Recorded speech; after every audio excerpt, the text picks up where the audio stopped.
crib, but the ball outside. I get it on outside. From the dust to the dawn outside. So in the morning outside, I'm catching wreck when they drawing outside. Cause it's a war outside, my sword drawn outside. This Excalibur, your bladder be all outside. Cause it's a war outside, I get it on outside. You in the crib, but the ball outside. I get it on outside, and that's a definite. Cannonball, wrecking shit, excellent. Rhyme Barack and bombing like the president. I remain strong, King Kong with the prevalence. I show you exactly what we do, that's how I represent. Hardcore, heaven sent, chain on, hella bent. Throwing all black when they spot me like the leopard print. Oh, I got the braids in, shades on, made men. Cause we put in work to stop the earth until it cave in. Walk strong, talk heavy, hold my own. You rock solid when we bout to leave the sword and the stone. Nigga, we warriors, hardcore, tracking the pride. To let the Hebrew speak, nigga, general eyes. And we talking super heavy, nigga, that's a surprise. With all scripture, street talk, word to Captain the Kai. Nigga, we blazing, ripping the mic with all facts. Doing the knowledge to the max till we cracking the pavement.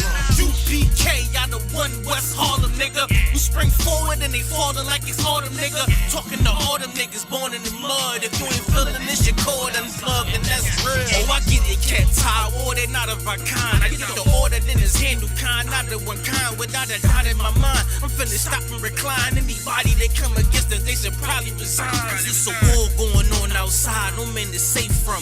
I hate these niggas throwing shots, but can they take some? Christ says, sell out your garments to get a sword now. I'ma go and sell off these polos to get a 4 pound. Damn sure ain't started the war, but I'ma end it. Cause the spiritual war could turn carnal any minute. I remember riding back in the days, window was tinted. But Salaki, I'm done with that carnal shit, I repented. And they bomb-proof the booth every time I'm about to go win it. You ain't know this shit, I live for this truth and I'ma defend it. And I get my second wind just as soon these niggas get winded. It's a war going on outside, I'm jumping in it. It's a war going on outside, you in the crib, but the ball outside. I get it on outside. From the dust to the dawn outside. So in the morning outside, I'm catching wreck when they drawing outside. Cause it's a war outside, my sword drawn outside. This Excalibur, your bladder be all outside. Cause it's a war outside, I get it on outside. You in the crib, but the ball outside. I get it on outside. Nobody's safe, it's a war out here. If you pussy in the streets, you a whore out here. See me all suited up in my fallout gear. 762, flip your fucking car out here.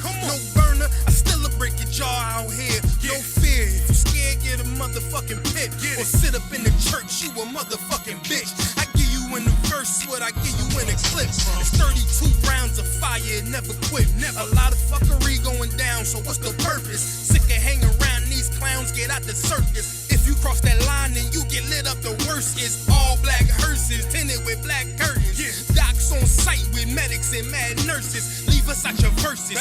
You don't want that kind of war, ready for that bullshit. Kinda like a matador. Get this kind of focus, you gon' need some Adderall. Something just to lock you in behind them padded walls. They say I got some screws loose, and that's true too. Don't let me let them wolves through like it's a full moon. It's like I transform the booth to a war room. Come up with a strategy, maximizing your calories. Courage of King David, battling like the Maccabees. Find out who you think that nigga, walk to him casually. Then proceed to bar his life away rapidly. Take a knee for your majesty, take it to hate it savagely. I try leaving rap alone, but I guess that this had to be. Keep you grounded like gravity, in the ville, but it's amity. Horror, I see calamity, scar you up for my family. Mumble rappers be mad at me, fuck them up in they faculty. They words sweet, sit in they mouth and causing cavities. Yeah, it's a war, but none of you suckers worry. It's a war going on outside, you in the crib, but the ball outside. I get it on outside. From the dust to the dawn outside. So in the morning outside, I'm catching wreck when they drawing outside. Cause it's a war outside, my sword drawn outside. This Excalibur, your bladder be all outside. Cause it's a war outside, I get it on outside. You in the crib, but the ball outside. I get it on outside.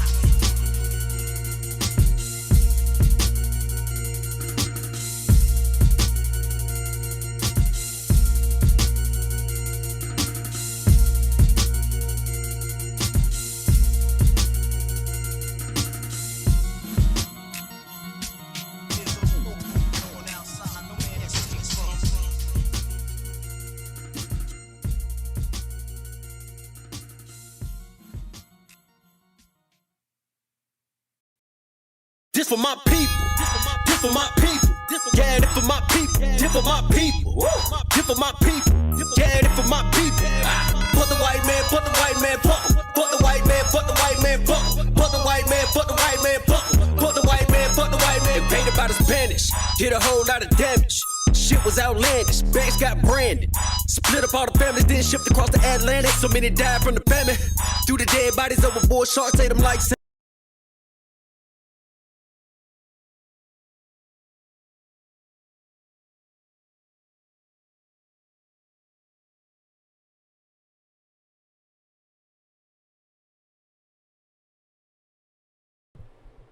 Shalom, Israel.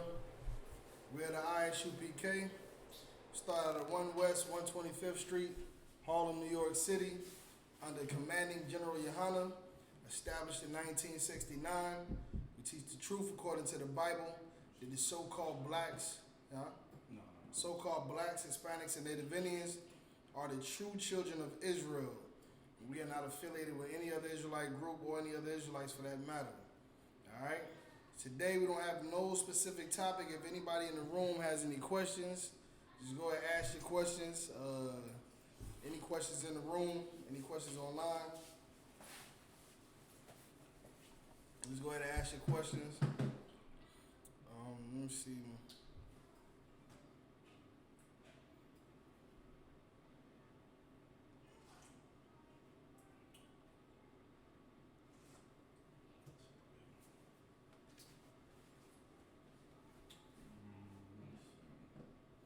Anybody got any questions online, just go ahead and ask them now. And try to get to them. If there's anything I don't know, I'll get back to you on it.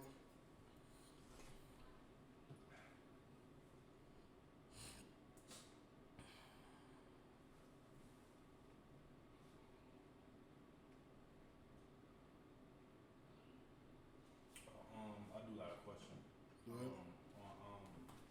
Let me get the scripture there. I need to make sure that I was doing it right. For Colossians chapter 1 and verse 26. Can you hear what it say? And I was just wondering, would this be a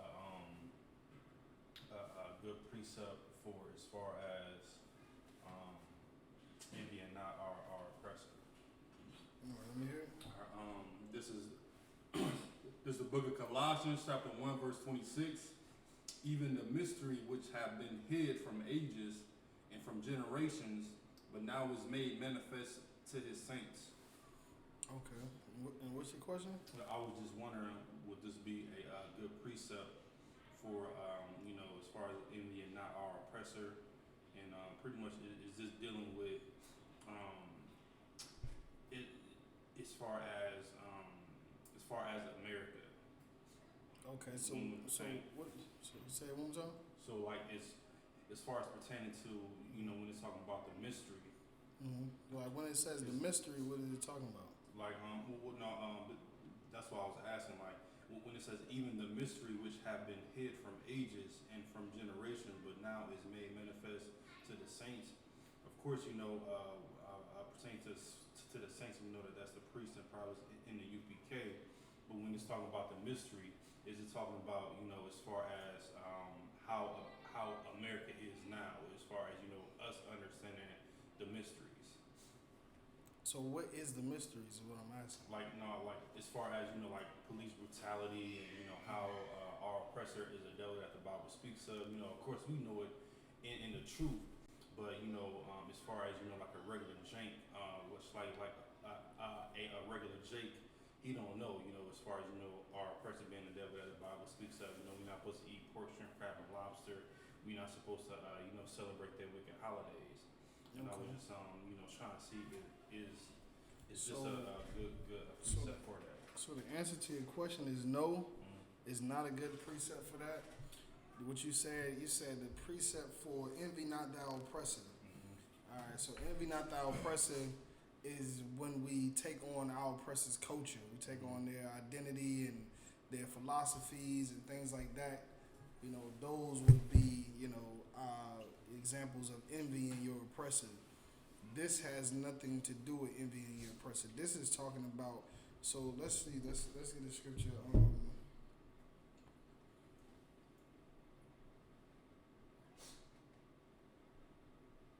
me get I think it's Isaiah. No, Matthews.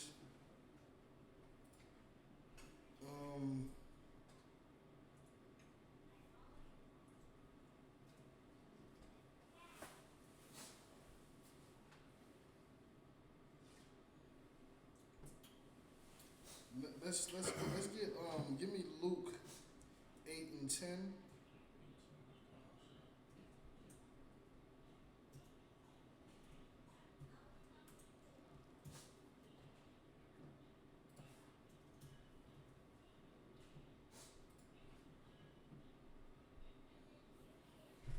This is the book of Luke, chapter 8, verse 10. Right. And he said unto you, Go back up to like 8. Come. It's the book of Luke, chapter 8, verse 8. And other fell on good ground. Okay, so this in Luke, and it's also in several accounts in the Bible, the parables of the sower. So the parables of the sower is talking about. Matter of fact, let's go up to 1. Let's go ahead and start at 1. This is gonna be a good breakdown. Just start at verse 1. All right. This is the book of Luke, chapter 8, verse 1. Good. And it came to pass afterward that he went throughout every city and village, Right. preaching and showing the glad tidings of the kingdom of God. Understand? So this is talking about Christ. Christ was going around teaching the truth, or what he calls what? What he just said at the end? The what? The kingdom of God. Right. Teaching about the kingdom of God. Teaching about the truth. What do we know about the kingdom of the Most High? That is black supremacy. What do we know about the kingdom of the Most High? That these other nations who are not black, Hispanics, and Native Indians are going to be servants or slaves to black, Hispanics, and Native Indians. Right. That's what we know about the kingdom of the Most High. You understand? That's what we know about it. Those are all of the things that are not known in the Christian church. Those are the things that are not known throughout the earth or even accepted. It's just something that is looked at as blasphemy or hate speech and, just fictional talk. You understand? They don't know the kingdom of the Most High. So just like Christ had to go out and teach the kingdom of the Most High, we're doing the same thing here today in the UPK. We're teaching the kingdom of the Most High. Right. When we talk about our oppressors paying for their crimes, that's justice that the Bible talks about. And what's going to happen when the kingdom returns? We're going to get justice for the crimes of our oppressors against us. Right. You understand? So go ahead and continue. Verse 2.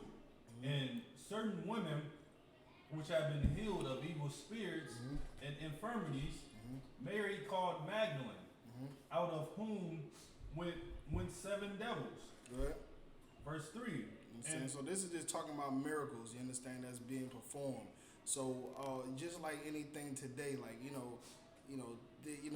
women today that are whores, you know what I mean, that change their life and come into the UPK because what? The teaching of the kingdom of the Most High. Right. When we teach them that a woman should not, that sex is marriage. When we teach them that sex is marriage. When we teach them that the price of being a whore, the cost of being a whore, you know what I mean, and everything else, and what the Most High taught, and what the kingdom is all about. Those things that give them something, give them their identity, who they are, something to hold on to. As far as I can appreciate this because I was never given my history before. I was never given my identity. This is something new, and it's something that I can accept. But also just the fear of the Lord.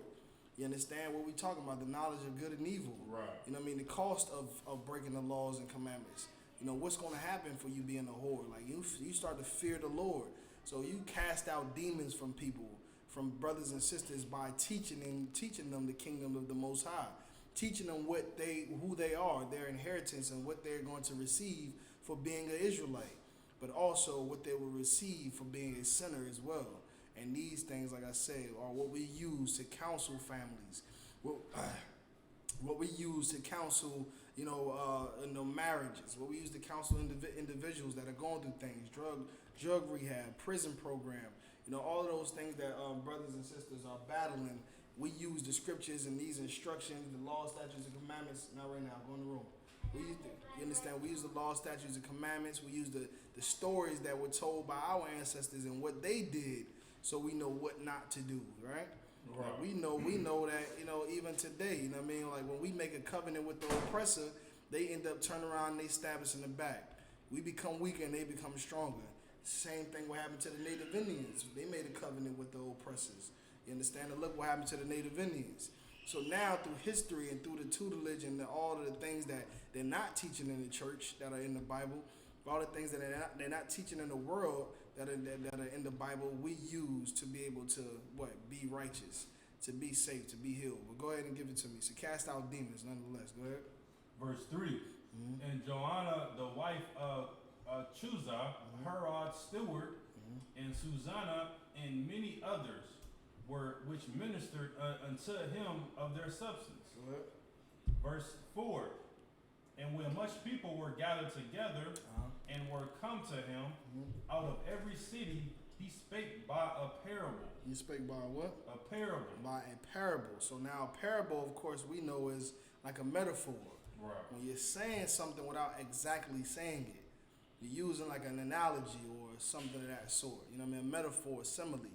You know what I mean? Those type of things can be misinterpreted. You understand? So when we talk about, there was a snake. Eve, ran into the serpent, and the serpent told Eve this and that. You know what I mean? That's a parable. That's something that's slang. That's not plain. It's not keeping it plain. That's slang being used. Right. You know what I mean? Or in other cases, metaphors or analogies are used throughout the Bible, which is called parables. All right? So everybody doesn't understand those parables. Go ahead. Verse 4. A sower went out to sow his seed. So now this is a parable that he's about to tell us about right now. The sower who sowed the seeds. Go ahead. And he sowed. Some fell by the wayside. And he sowed. And some fell by the wayside. Go ahead. And it was trodden down. And it was trodden down. Go ahead. And the fowls of the air devoured it. And the fowls of the air devoured it. Go ahead. Verse 6. And some fell upon a rock. And some fell upon a rock. Go ahead. And as soon as it was sprung up, it withered away. So think about this sower who has a bag of seeds, right? And he's taking the seeds and he's putting it in different areas. Some fell by the wayside. And what happened was they before they could sprout, the fowls of the air came and took it away. And some fell on stony ground, and what happened? Some seeds fell on stony ground. Go ahead. No sweat. Take your time. Some fell by the wayside, and it trodden down, and the fowls of the air devoured it. Right, go ahead. Verse 6, and some fell upon a rock, and as soon as it was sprung up, it withered away. Right, so some seed fell upon a rock, and as soon as it started to grow, it was what? It withered away. It withered away. Go ahead. Because it lacked moisture. Because it lacked moisture. It's, when we have seeds, the seed needs moisture to grow, right? It needs light. It needs a lot of different things, right? It needs a safe environment. Right. You know what I mean? So the fowls of the air doesn't get it, or it doesn't get trodden upon feet of animals and humans or whoever. All right, go ahead. Verse 7, and some fell among thorns. And some of the seeds fell among thorns. Go ahead. And the thorns sprang up with it. And the thorns sprang up with it. So just like you see in a vineyard where there's thorns, growing along the side of the wall. There's some plants that are growing there get entangled in the thorns that are growing up on the side of the wall. So the thorns and the plant itself is all growing together.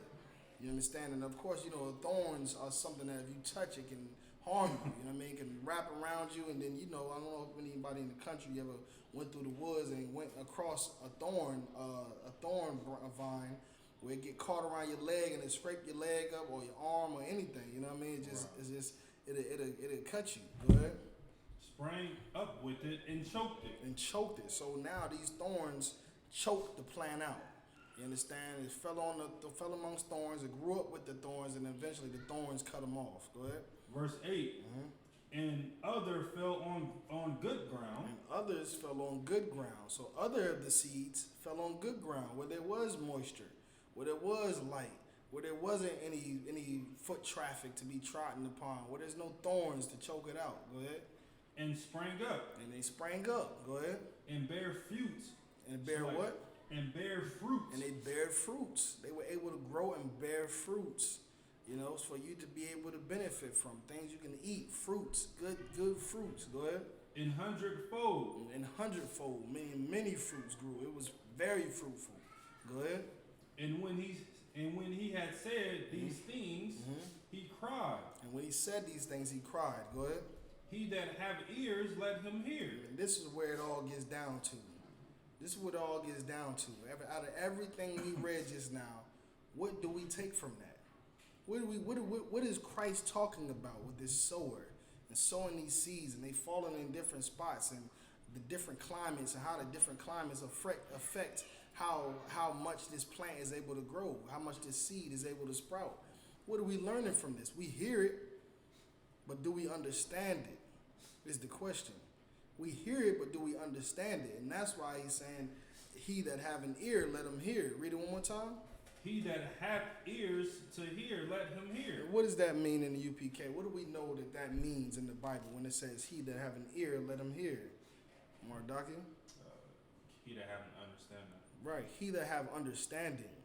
He that have understanding, let him hear. Because we hear it right now. We heard what we just read in that Luke chapter 8 in the beginning just now. It talked about the sower who sowed the seeds. So what are we hearing it, or are we understanding it? Are we understanding it, or are we just hearing it? What is this talking about? What is this talking about? These seeds and this sower, and the fowls of the air, and being trodden upon, and the thorns and the rocks, and the lack of moisture, and the good ground, and being able to sprout and produce fruits. What is this talking about? I want to allow somebody online, or even if you, Mardaki, want to take a stab at it. I know I broke this down a few times before. You remember the breakdown? Okay, so let somebody else online answer the question. You understand? What are we talking about when we talk about this sower that's sowing these seeds? And I know a lot of brothers, I know Kazak should know if he in there. I know Aisha should know, Aisha Ya'ala. You understand? Anybody that does know, just take a little breather right quick. Let somebody else that doesn't know take a guess at what we're talking about. What is being said here? What are we trying to understand? What are we hearing?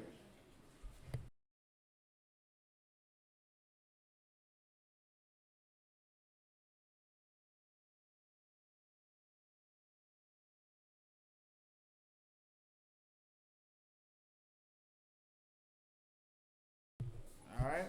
Anybody got any answers online? Not sure, sir. All right. We're gonna give it a couple more minutes. So we talking about he that have an ear, let him hear. We're talking about the sower who sowed. He had some that fell on by the wayside, and before they can be sprout, they were trodden upon. And the fowls of the air came, swooped it up, took it out of the ground, unearthed it.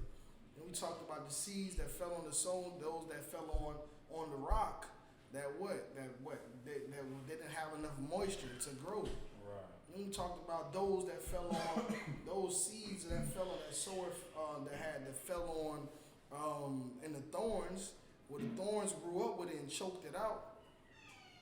But we also talked about those seeds that fell on good ground. So right. what are we talking about? What are we bringing out right now? Is it plain? Isn't this Bible wasn't this Bible written thousands of years ago? Right. Is this not something that we should have been taught throughout our generations? Yeah. Should we not all understand this? Should we not all know what this means? Well, we don't know what it means. Everybody does not know what it means. Everybody does not understand it. And throughout our generations, it's been hidden from us, and we have not had it to know what we're reading, or even that it is there to read. All right. Anybody got any answers online yet? Not yet, sir. Okay. Go ahead. Continue reading. Verse 9. And his disciples asked him, saying, Go ahead. What might this parable be? Like, what might this parable be? See what I'm saying? Like, his disciples don't even know what it means. They don't even know what it means. Right. Go ahead. Verse 10. And he said, unto you it is given to know the mysteries of the kingdom of God. You understand the what? The mysteries. The what? The mysteries. The what? The mysteries. So it is unto you it is given to know the mysteries. Like we just read about what we say in Colossians, right? Or was it, was it? Colossians? Colossians. Right, where it says, you got Colossians still? I can get it. You know what I mean? So you asked a question about Colossians when it talks about mysteries. You understand? This is the same thing that we're talking about right here. Mysteries. I mean, Christ is telling them a parable right now, and it just sounds like he's talking about a man going around planting seeds everywhere and finding out where it's not growing and where it is growing and why it's not growing and what it needs to grow. But nobody understands it. They trying to figure out what does that got to do with anything. Right. What does that mean? Who cares about that? Like, what is that? How is that going to help get black people off of drugs?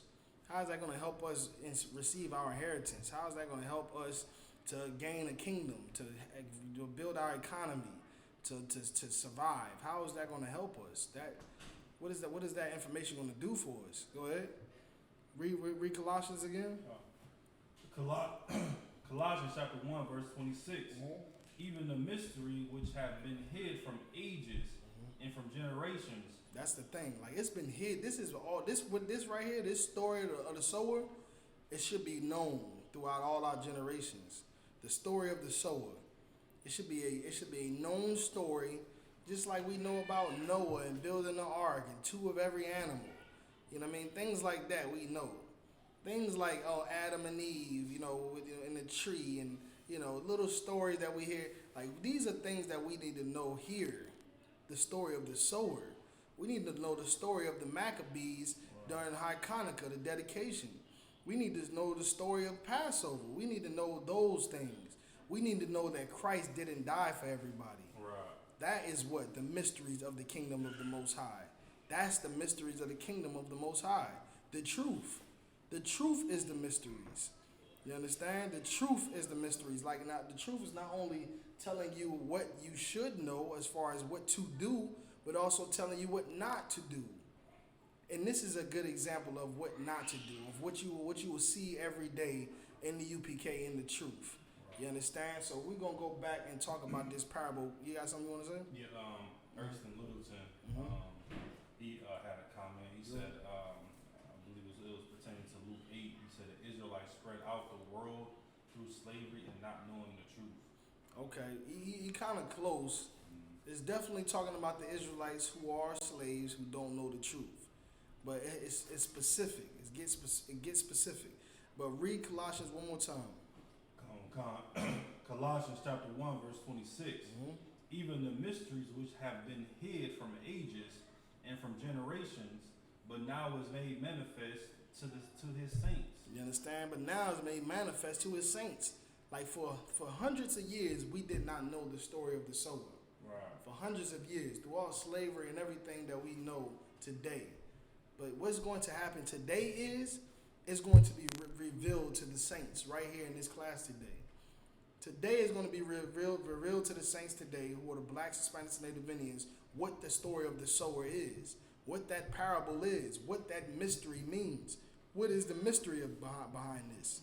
What is the understanding behind this? We read this Bible and we hear these little metaphors and this slang, and we hear all of these different things, but we don't know the meaning behind it. You understand? You checking for the sound? Somebody said something about the sound? Yeah. All right, no sweat, because I muted the mic. When I was talking to my son, I muted the mic. So, you know what I mean? I was saying something that I didn't want the whole class to hear. But we're going to bring out today understanding pertaining to the sower. The truth, according to the Bible, is the mysteries. Wow. So what is the truth about the sower, and what does it mean? That's what it means, the mysteries have been hidden from us. Who knew that the blacks, Hispanics, and Native Indians were the Israelites? Right. Who knew that Christ didn't die for everybody? Who knew that Christ only died for blacks, Hispanics, and Native Indians? Who knew that Christ was a Negro? Right. Who knew that God don't love everybody? Who knew that? This has all been hidden from us. Do what? Like we just read about we just heard through the lecture of the revolution, but versus Christianity. Right. The revolution is what was happening right now. We're telling you the truth about what's the mysteries of the Bible, and what the Christianity is hiding the truth from us. That's what Christianity is hiding the truth from us. That we are a royal people, and that we are God's chosen people. That the Most High sent His Son to die for us, and that we're better than every nation on the face of the earth, and the Most High intended for us to be rulers over every other nation. That's what the Christian church is hiding. That's what Christianity is hiding.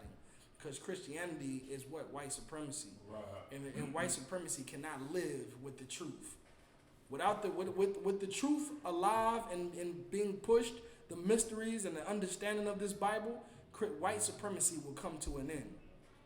All of this other supremacy that we see, Chinese supremacy, Arab supremacy, how they own all the oil, and how these other nations own all the resources, the gold, and they making all of the moves and tariffs and the port merchants and all of these different laws and stuff that they're passing, controlling everything that God said it was made for us. That's what's stopping us from being royal. That's what's stopping us from ruling the earth. They're hiding it from us so they can be able to remain superior. You understand? But we're here what you see in the UPK is the revolution. We're giving you what you need to really fight white supremacy. Right. We're giving you what you really need to really fight all of the evil and the demons that are plaguing our communities, that are plaguing our people. All right? So now we're going to get into the story of the sower. Go ahead, you wanted to say something? No, we just got another comment Go ahead. from Cartrell Leggett, Go ahead. pertaining to Luke 8. She said, or Shalias, speaking of hearing the word, those blown away never heard the word. Mm-hmm. Those that fell on the rock heard the word. However, didn't bad habits kept them? Those that sprung up with the thorns? Hold on, say it one more time. I'm trying. That's a long-winded statement, but say it. She said the volume is kind of low. Sis Sharad, just let us know if it's still low. Is the volume on the mic on the computer turned all the way up? Yeah, it's all the way up. Okay, if it's still low, just let us know. But read that comment one more time for me. All right. Kent Cartrell Leggett, speaking of hearing the word, those blown away never heard the word. Those that fell on rock heard the word. However, didn't bad habits kept them? Those that sprung up with the thorns? I mean, it sounds like he's answering the question of what is the parables of the sower. Right. And he's kind of on it, you know what I mean? He's definitely on it more so. And we're going to break it down right now, right? Let's go ahead and get it right now. Let's start from the top. Finish off Colossians. Did you finish off Colossians already? Okay, read it one more time. Colossians chapter 1, verse 26. Even the mysteries which have been hid from ages and from generations, but now is made manifest to his saints. You understand? It's been hid for many generations. Like our oppressor has done an excellent job of keeping the true identity of God's chosen people hidden. You understand? They've done an excellent job of keeping the blacks, Hispanics, and Native Indians in the position to what? To sin against their own God. They've been doing it to hide all of what is true so they can be able to remain superior. And what happens when we do those things? What happens when we don't have the truth? We end up loving our oppressor. Right. At time after time after time, after they kill us, after they oppress us, after they steal from us, after whatever they do, we forgive them because of Christianity. We time and time again we eat all of these different foods, and what happened? You got coronavirus and stuff like running around rampant from eating things that are abominable to the Lord.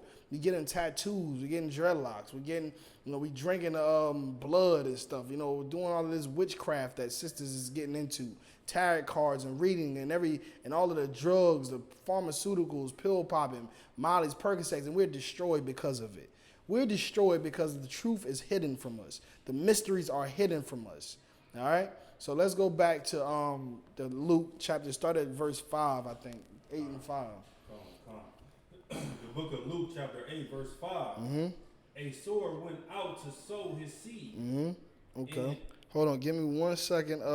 Let me get Mark. Let's go to, it's the same story. Mark chapter 4, verse 1. I think you can start at verse 5, to be honest. Chapter 4, verse 5. It's the same story. You can read by the same story of the sower in Matthew's, I think the 11th or 13th chapter, one of the two. All right? Go ahead and give it to me. You said Mark 4 and 5? Come. This the book of Mark chapter 4, verse 5. Right. And some fell on stony ground. Start at 3. Mark chapter 4, verse 3. Right. Hearken, behold, there went out a sower to sow. Okay, here we go. So it's the same story of the sower. And as you can see, even in different books, it has relative stories, or even the same story told from a different perspective. Again, the Bible is not a book that you just open up from Genesis and read all the way to Revelations like it's one continuous story. No, these are different accounts in different times, and some of these times and accounts overlap. You know what I mean? So you just can't read the Bible. The Bible is, in order to receive understanding. Matter of fact, let's get that. Is it Isaiah? Is it Isaiah chapter 28, verse 10? Real quick. Just get me that right quick, and then we'll go back to the soul. You can't just read this Bible, open it up, and then, read from the beginning, start from Genesis, read all the Revelations, and think it. Many people have done that 1,000 times. Brothers in jail right now, starting the Bible over again, reading it from the front to the back again, and never going to understand it. You know what I mean? We read these stories about the sower, just like we read a story about Christ dying for the world, and we don't understand it. But when you go and when you read the Bible the way it's intended to be read, I should say, Salakia, when you read the Bible in the way it's intended to be read, then you will have what? Understanding. Then you will have that ear to hear. Right. Then you will understand the mysteries. Then you will understand the parables. How do you do it, Mardaki? Give me Isaiah 28 and 10. Isaiah chapter 28, verse 10. Go ahead. For precept upon precept. Mm-hmm. Precept upon precept. Precept upon precept. We have precepts in the UPK, man. We have breakdowns, and each breakdown has multiple precepts that shows and proves a certain point, that shows and gives you a more wider aspect or visual of what we're actually talking about. How do we know that when it says, for God so loved the world, that it's not talking about everybody? Because we have the precept of Hebrew 11 and 3. We have the precept of Psalms 90 and 2. Right. We have the precept of Isaiah 45 and 17. We have the precept of Matthews 15 and 20. We have Matthews 15 and 24. We have precepts that show in different parts of the Bible that shows that obviously when he says for God so loves the world, he's not talking about everybody, because there's more than one world according to the Bible. There's a world that God loves and the world that he hates. There's a world that he chose and a world that he didn't choose. And that's how we know that he's not talking about everybody when he said, for God so loved the world, because precept upon precept, go ahead. Precept upon precept. Precept upon precept, go ahead. Line upon line. Line upon line, go ahead. Line upon line. Mm-hmm. Here a little, there a little. Here a little, and there a little, right? That's how you're able to understand the Bible, man. You understand? Give me verse 9. Go back up to verse 9 so we can understand. All right, read it. Isaiah 28, 9. Go ahead. Whom shall he teach knowledge? Whom shall he teach knowledge? Whom is going to be taught this knowledge? Go ahead. And whom shall he make to understand doctrine? Who, the same person that's going to teach this knowledge, whom of them is going to what? Whom of them are going to who shall he make to understand doctrine? Like this Bible that we're reading is a doctrine. This UPK teaching is what the knowledge we teach in the UPK is the doctrine of the Most High. Is the Most High's doctrine. You understand? But who shall he make to understand doctrine? Go ahead. Them that are weaned from the milk. Them that are weaned from the milk. Right? In the UPK, when you become a trooper, in order to become an officer, what do you have to do? You have to be weaned from the milk. You have to have those milk scriptures. You have to learn the who Christ died for breakdown. You have to learn the, heaven and hell breakdown. Who are the Israelites breakdown. Christ didn't do away with the law. Those are milk scriptures that you have to know. And just those milk scriptures alone, you're able to destroy all of these religious leaders. Right. Because that's how strong those milk scriptures are. And that's how much hidden all of the truth has been from us. That our people, including our black leaders, don't have a lick of knowledge when it comes to this Bible. They don't have a lick of knowledge. They were not the ones that were given the knowledge, you understand, to teach. They were not the ones that were made to understand doctrine. But those that were weaned from the milk, go ahead. And drawn from the breast. And drawn from the breast, go ahead. Verse 10. Mm-hmm. For precept must be upon precept. For precept must be upon precept. You're not going to be able to know this Bible without those precepts. Right. You're not going to be able to know the Bible. You understand? You're not. You're not going to know that God didn't send his son to die for everybody if you don't know what precepts, if you don't have a precept.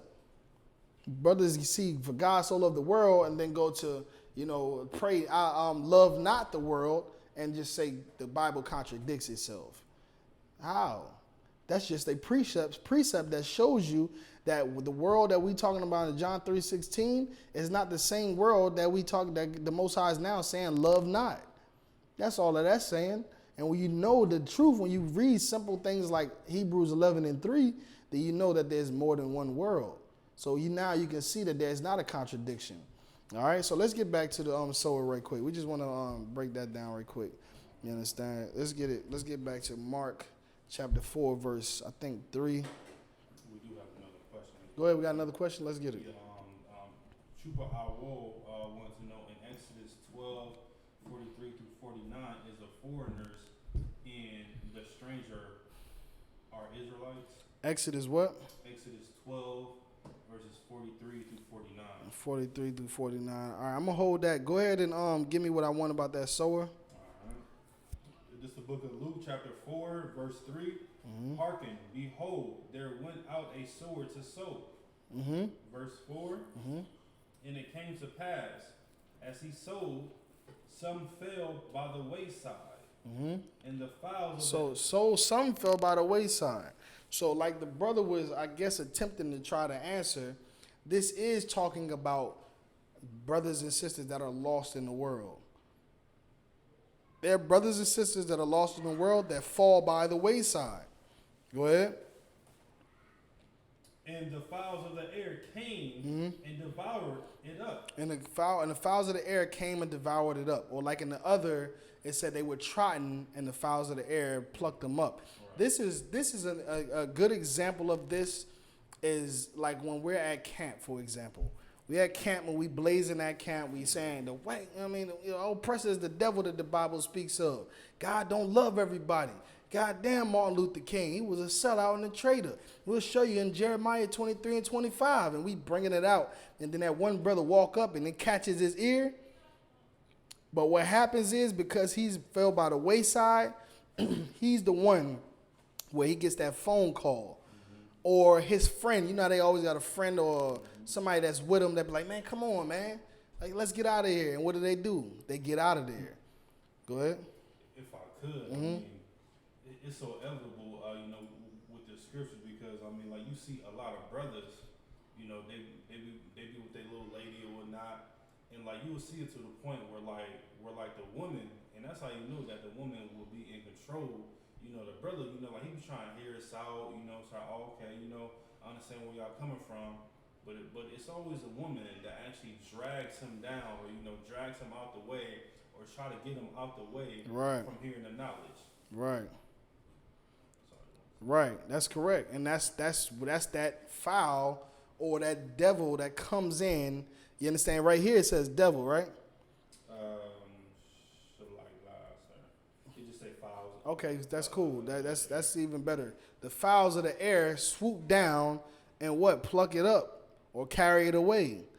That's what it is. Like, you have brothers and sisters that hear this truth and not even long enough to really hold and grasp it.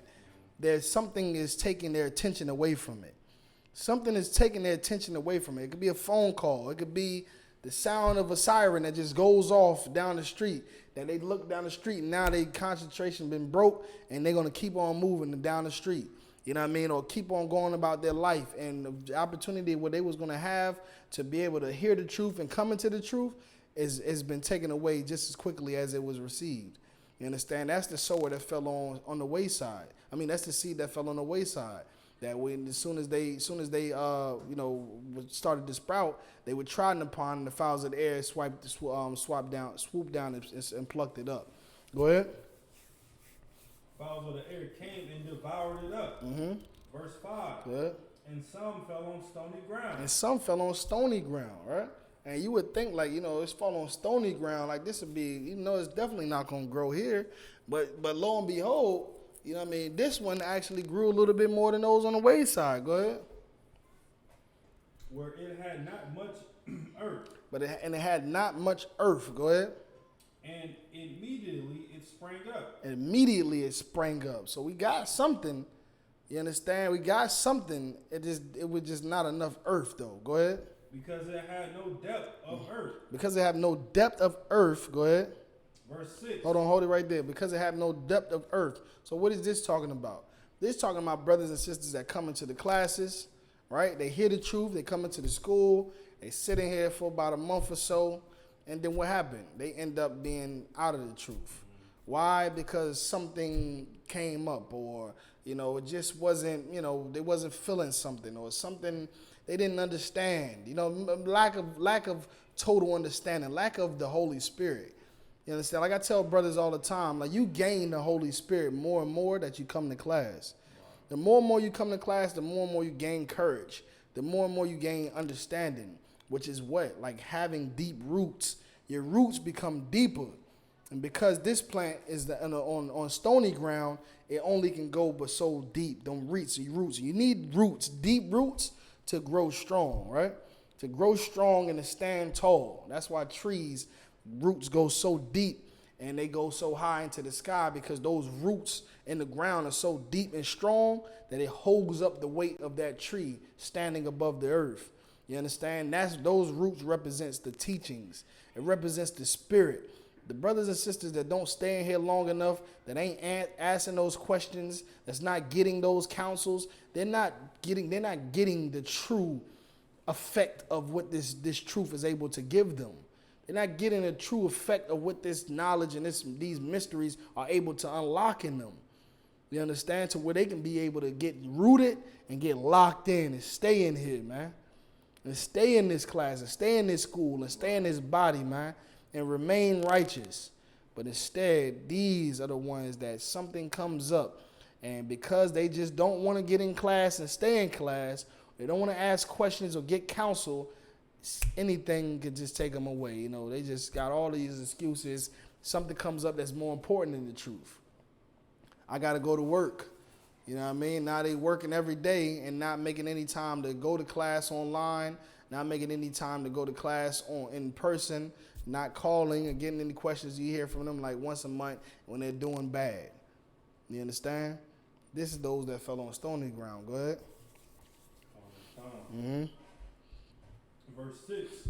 But when the sun was up, it was scorched. You understand? The sun was up, it was scorched. And that's why I said, like, you know, when little things arise, like, you know, a little bit of torment, a little bit of correction maybe. You know what I mean? They wither away. They gone. They out of the school. You know what I mean? A little bit of temptation come up, they out of the school. You correct them one time, they got a correction, and they looking at you like you're an evil person, because you just called them a bitch, because you told them to shut their damn mouth, because you told them that they're stupid and they know nothing, and that's why you're in class and you should be quiet. You understand? Or what, you know, when you do something wrong, you get corrected. It's not wrong with the correction, but some brothers take that correction and they lead to school, and guess what? Most high in Christ, man.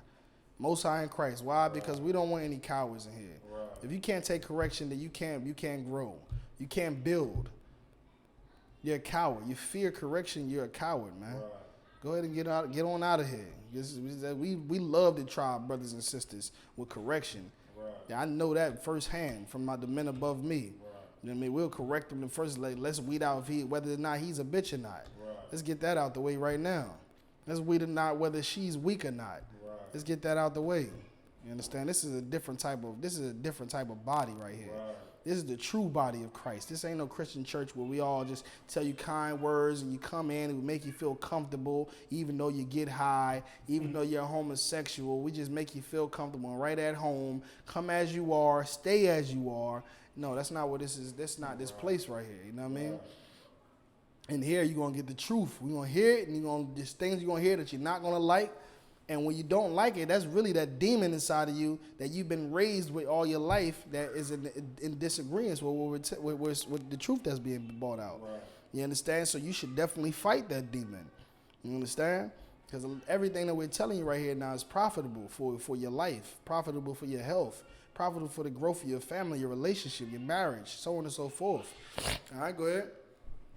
And because it had no root, it withered away. Right, and like I said, because it didn't have that deep root, that courage, like I talked about, because it didn't have that courage, because this man or woman didn't have that level of courage that they needed, that level of knowledge and understanding that they needed to know that correction is good, to know that the Most High is a man of war. And these are things that we don't act on feelings and emotions, and we don't let feelings and emotions drive us and influence our decisions. You see what I'm saying? Like in here, we don't have no feelings, man. We have the law, statutes, and commandments. Like when we talk about love, what are we talking about when we talk about love in the world? I give a sister some flowers. That's love to her in the world. But guess what that means? When we arguing and we getting into it, that man that's at work that been ironing her all day, he's gonna bring her some flowers. Right. And what is she gonna say when she gets those flowers?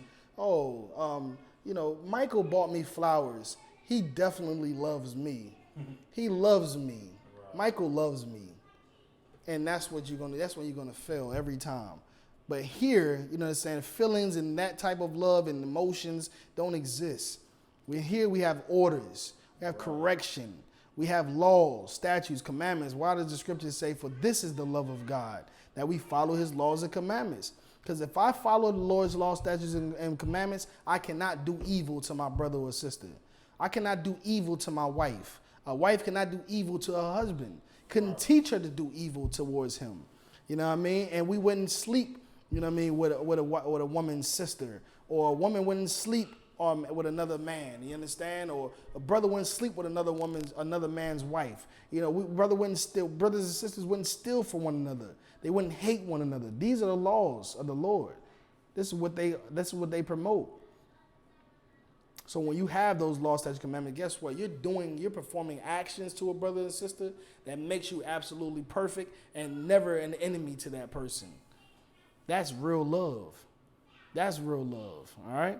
But because, you understand, we don't learn that and we don't get deeply rooted into that teaching and that understanding, the moment correction comes, you're out of this truth. You're gone. You understand? Go ahead. Verse 7. Mm-hmm. And some fell among thorns. And some fell among thorns. Go ahead.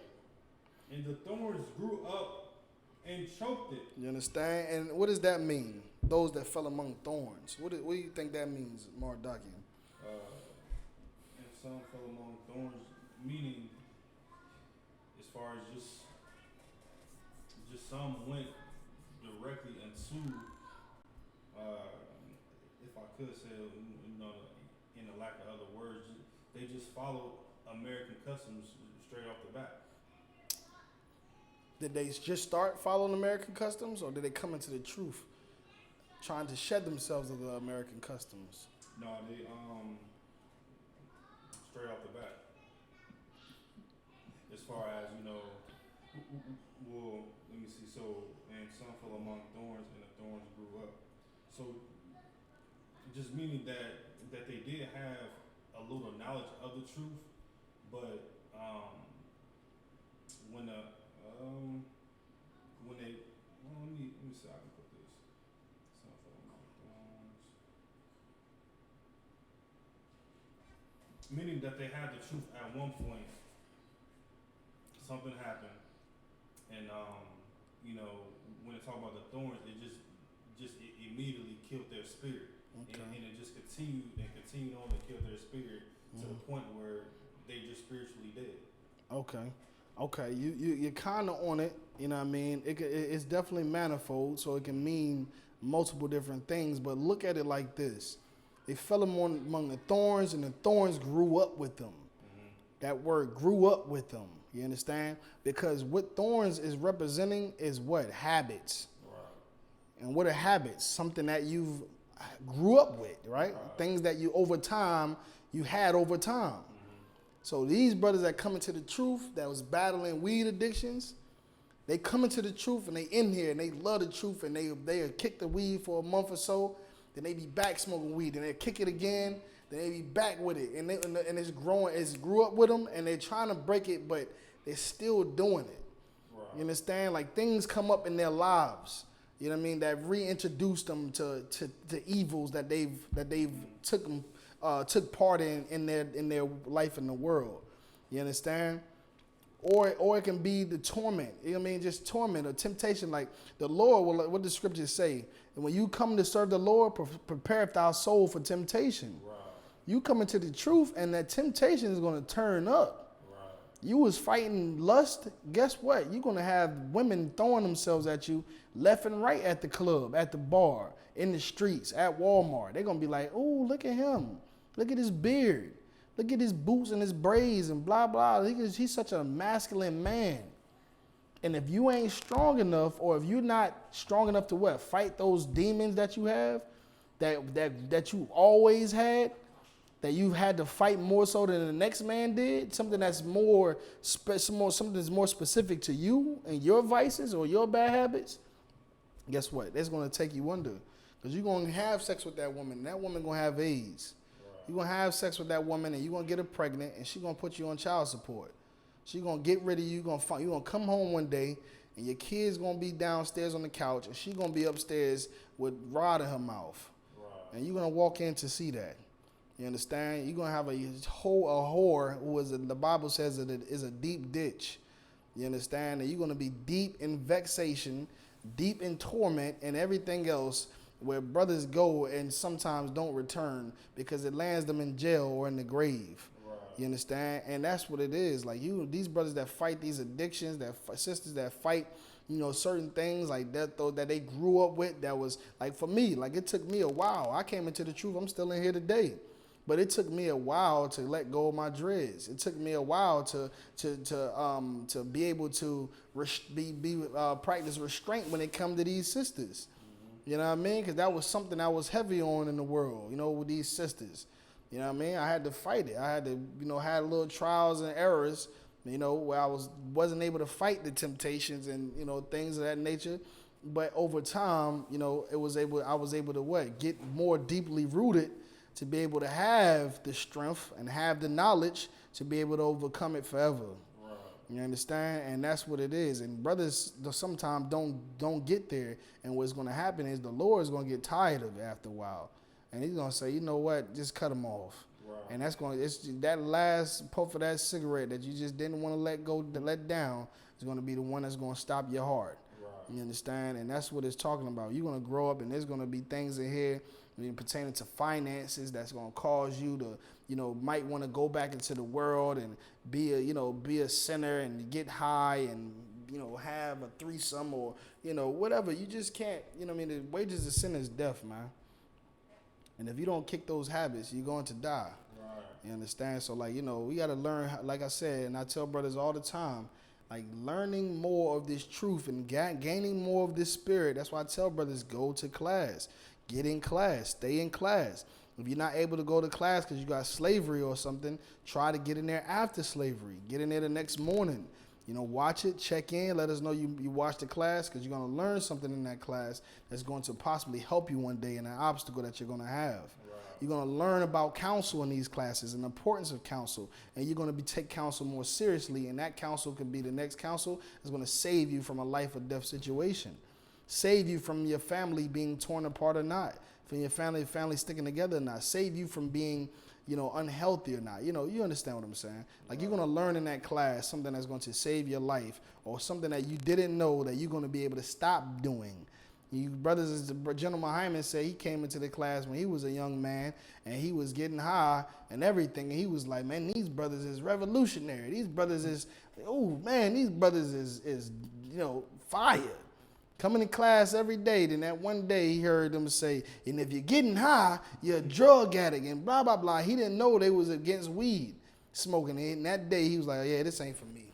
I'm going to go ahead and head out. General Hyman said he got up and head. That was it. He was done with this. You can't smoke weed? Oh, I'm out of here. You understand? That's why I said there's some things that you're going to learn that you're not going to agree with that might very much well be why you get out of here. But like I said, when he went home and he continued to smoke weed, he said it felt like his heart was about to stop. And he knew right then and there that the Lord said he needed him to be in this truth or die. You understand? You need to get in here or die. And he didn't know that weed smoking was not lawful to the Most High. And because he was able to find out by being in classes, he was able to make a sacrifice that would change his life forever. And Barakatha Yahweh Yahweh commanding Jimmy Hana and all of the brothers that held down this truth for brothers like us to know the truth and be able to change our life in order to live. Going to class is everything, man. Get in here, learn what you don't know, ask questions, get deeply rooted, gain more courage, more the Holy Spirit, and be able to endure to the end, man. That's what this is. It's about endurance. That's what it's all. The whole story of the sower is all about endurance. You know what I mean? Hearing the truth, learning the truth, asking questions, taking notes, sacrificing, applying them to your life, using the counsel, battling the demons, going through is a constant. What did Paul say, Mardakia? I die daily, man. It's a constant battle. Every day it's a fight. Every day. Something new fight. It's a new fight every day. You're fighting something old. You're fighting something new. You know what I mean? And it's a fight nonetheless. And you have to do it. And it takes courage and it takes knowledge. Because what it also did Paul say? The weapons of our warfare are not carnal. You understand? Like, we're not battling flesh and blood. We're battling with evil and wickedness in high places. This is what we're battling. You think we out here battling white supremacy. We're not battling white supremacy. White supremacy ain't even supreme. Right. White supremacy, white power ain't even powerful. The Most High God of Israel is the most powerful and most supreme being in the entire universe, man. And that's the Most High Most High God of Israel, of our people, man. If we turn back to him, he's going to destroy all of our enemies, just like that. All of their predator drones, and that's what's going to happen with World War III. He's going to use them and their own weapons to destroy themselves and release us from their oppression. Right. And that's what it's about, man. You understand? We fighting drug addictions. We fighting demons, man. We fighting doctrines. We're fighting religions.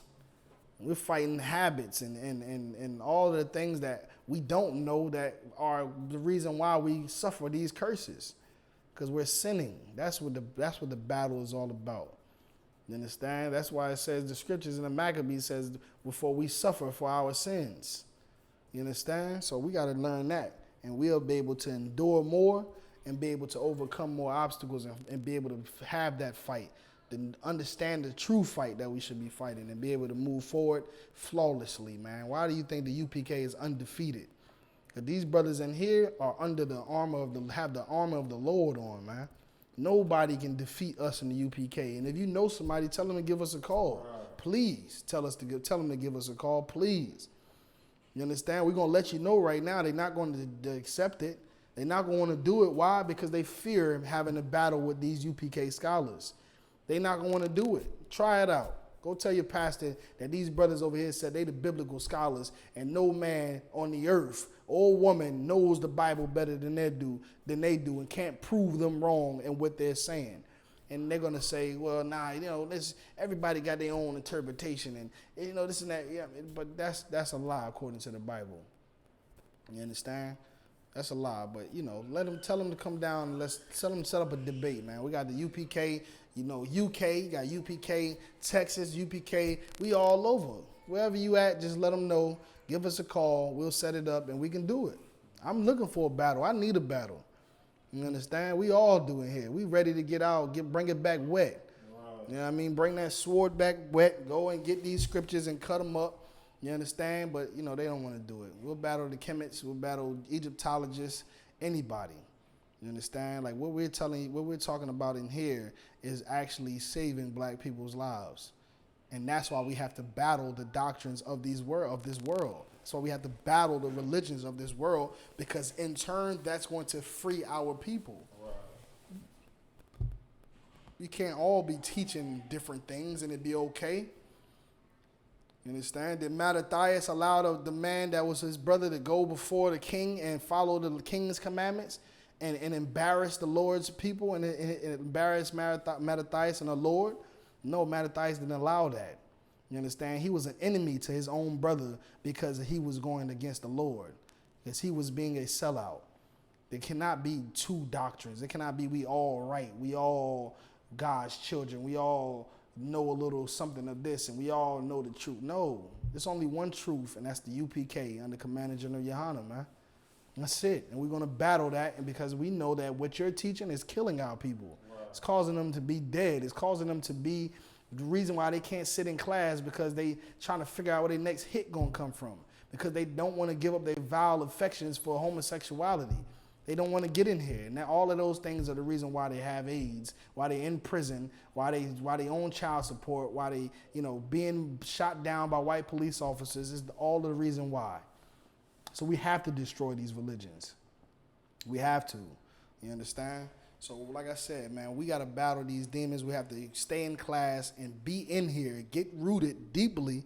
You understand? Ask questions, get counsel, all of those things. Respect rank and order, man.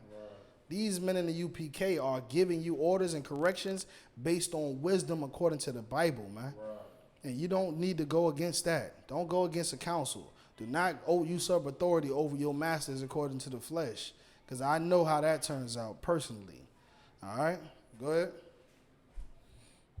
And choked it, and it yielded no fruit. You understand? It yielded no fruit, man. Brothers and sisters not even able to come in here and finally be able to, have what it takes to secure their family together.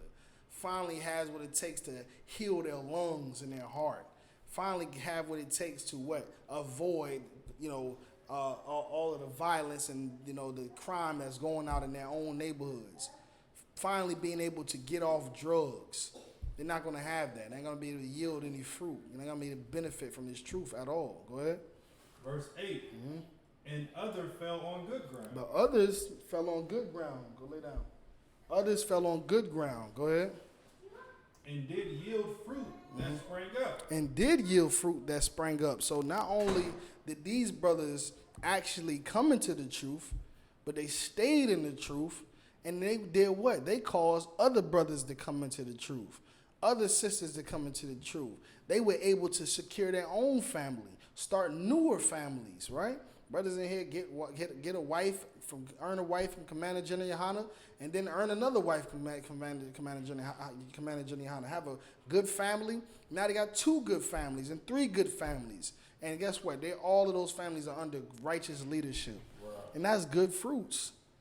You understand? No, the kids are not growing up learning about Thanksgiving at the house, learning about, Halloween and all that. They're not hearing about, homosexuality. They're not hearing about, drug use. They're being raised up righteously. It's good fruit. The children are growing up righteously. The wife is in order, and she's becoming more righteous. And guess what? There's men that this brother is raising up that are doing the same things. This man now is going to come into the truth and shed himself for the world and be a better father and better husband, and have wives that he's going to lead in righteousness, and have kids that he's going to raise in the truth. And it's going to be a gift that keeps on giving. It's going to be continuously good fruits that are being produced. Go ahead. That sprang up and increased. And brought forth some 30 and some 60 and some in 100. You understand? You're going to have 30, 60, 100 kids. Everybody in order. 30, 60, 100 wives. Who knows? All of them in order. 30 and 60 and 100 what? Soldiers. Who are all in order and saying, Khan out of one Khan. Yahweh Ba'ashem Yahweh Shabrakathum. You know what I mean? And that's what is happening here in the UPK. Those seeds are those brothers that started this school in 1969. That seed is who? Commander General Yohana, who was raised up by those men that started in 1969. Right. And Commander General Yohana is that seed that's what? Raising up other men under him. Right. Still to this day. And those men that he raising up is raising up other men, and raising up other women, and raising up children, and raising up wives and married and families. And it's happening here, man, in the UPK. This is the product of what? Getting into the truth and staying in the truth. Getting in the truth and getting deeply rooted in the truth. Not just being here to say UPK cult leader or to be in here to be like, oh, I'm a UPK princess, Colt princess, or to be, oh, UPK One West till they bury me. Nah, we ain't in here to be no cheerleaders and no mascots. We in here doing the work of the Lord. And doing the work of the Lord might mean what? Taking correction. Might mean giving orders and taking orders. Might mean serving the men over you and serving the men below you. It just could happen that way. You understand? We're a body in here. We have rank, we have order, and everything that we teach is straight from the Bible, man. All of the rank and the rank, the order, the decency, the marriage, multiple wives, love according to the Bible. All of that is what we use to do what? To narrate our lives, to guide our marriages, to guide our partnerships with brothers, brotherhood, sisterhood. You know what I mean? All what we use to do what? Cast out demons that are in other brothers and sisters in the world so that they can come into this to the school and be able to fight their demons. Avoid the fowls of the air from coming and taking them out. Avoiding the bad habits that they've always were raised with that they never get to break, that take them out of the truth, take their life away. That's what's happening, man. We're doing that in the UPK, and it's a beautiful thing, man. That's why I'm so deeply rooted in this school, nobody can tell me anything. I'm unwavering in this truth. Right. Nobody can tell me anything. I'm so stubborn when it comes to this truth that I don't want to hear nothing. Right. I've already been convinced that this is the home of the truth, and this is where I'm going to die at, right here in the UPK, and I will put my life on the line for the truth. Because I know that I'm going to return again in the afterlife, and that these brothers and sisters are going to keep pushing it, and that I die for a cause that maybe one day somebody can live to honor me and honor the men before me and honor Christ and the Most High, and by doing what? Shedding themselves to the world, man. Right. Picking up my sword, picking up their sword, swinging both of them swords, you know what I mean? Right. Going to war. That's what we're doing right now. We heard about this Negro named Christ that was so perfect, and he ain't never commit no sin. He was strong, he was austere, he was a man of war. And this man died for me. He died for you. He died for you. And guess what? We honor him by doing what? His will, his Father's will. He came here that we what? Follow his laws, the Most High's laws, statutes, commandments, and that was his will. And because he died for us, we honor him, man. You understand? And that's part of what the spirit of the law is. That's part of what the spirit of the law is. When you know this great man who never did nothing, they have no reason to die, put his life on the line for you, that one day you will be righteous as well and be perfect as well, and be no reason for you to have judgment either.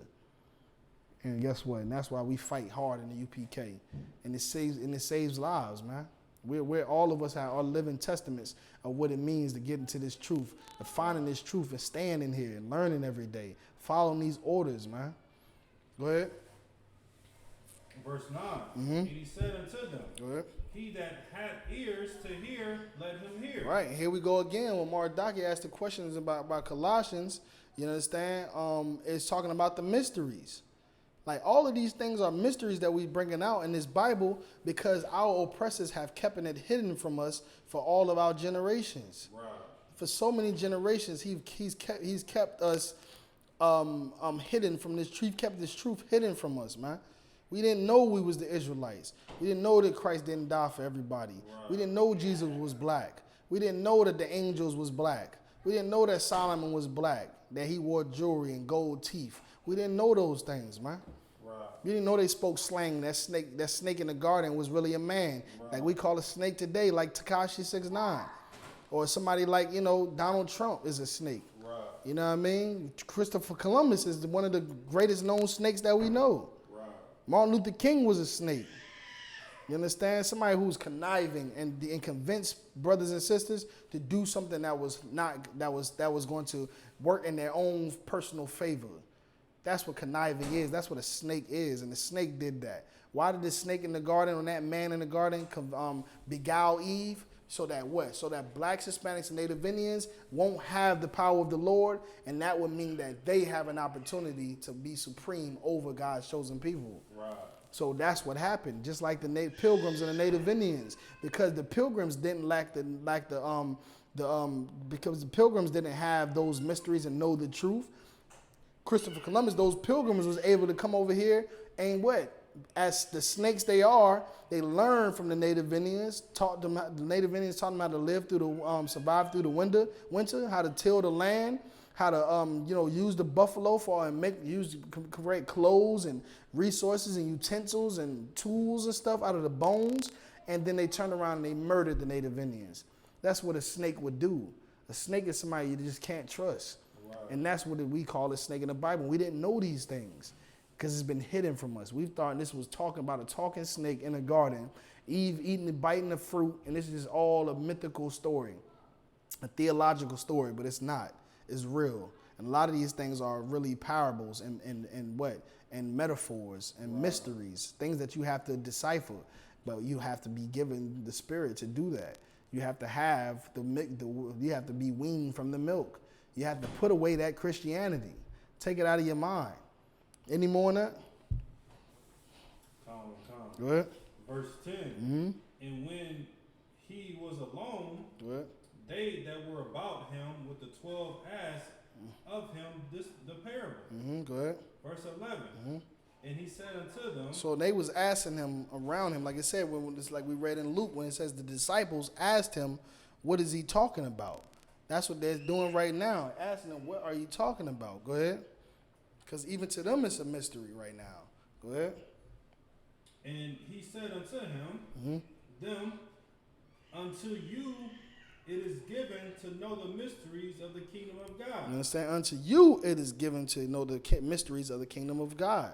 What he's telling them right now is the mysteries of the kingdom of the Most High. They was given to them. Why? Because they are the saints. They are the Israelites.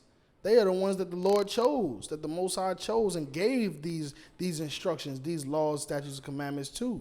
He gave whom he made the covenant with. This is for you. You're supposed to know these mysteries. You're supposed to know these parables.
Is it back on now?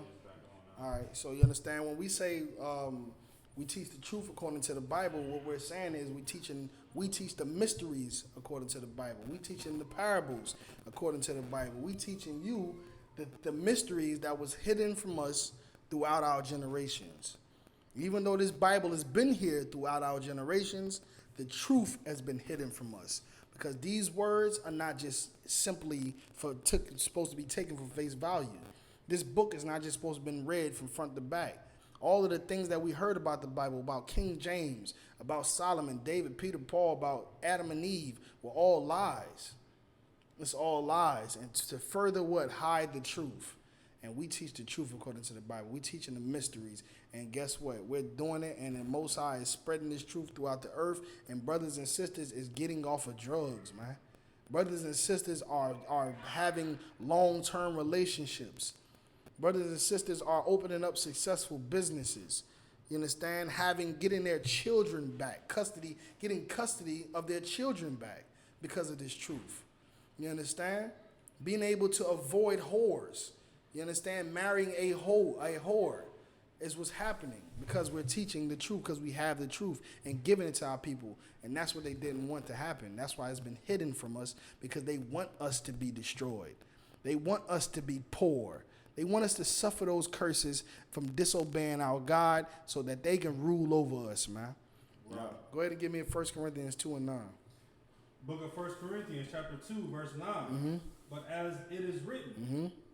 I have not seen, nor ear heard. You understand? Eyes have not seen, nor ears have heard. Like what we're bringing out in the UPK, brothers and sisters haven't heard this for generations. They haven't heard this for generations. The truth is established in 1969.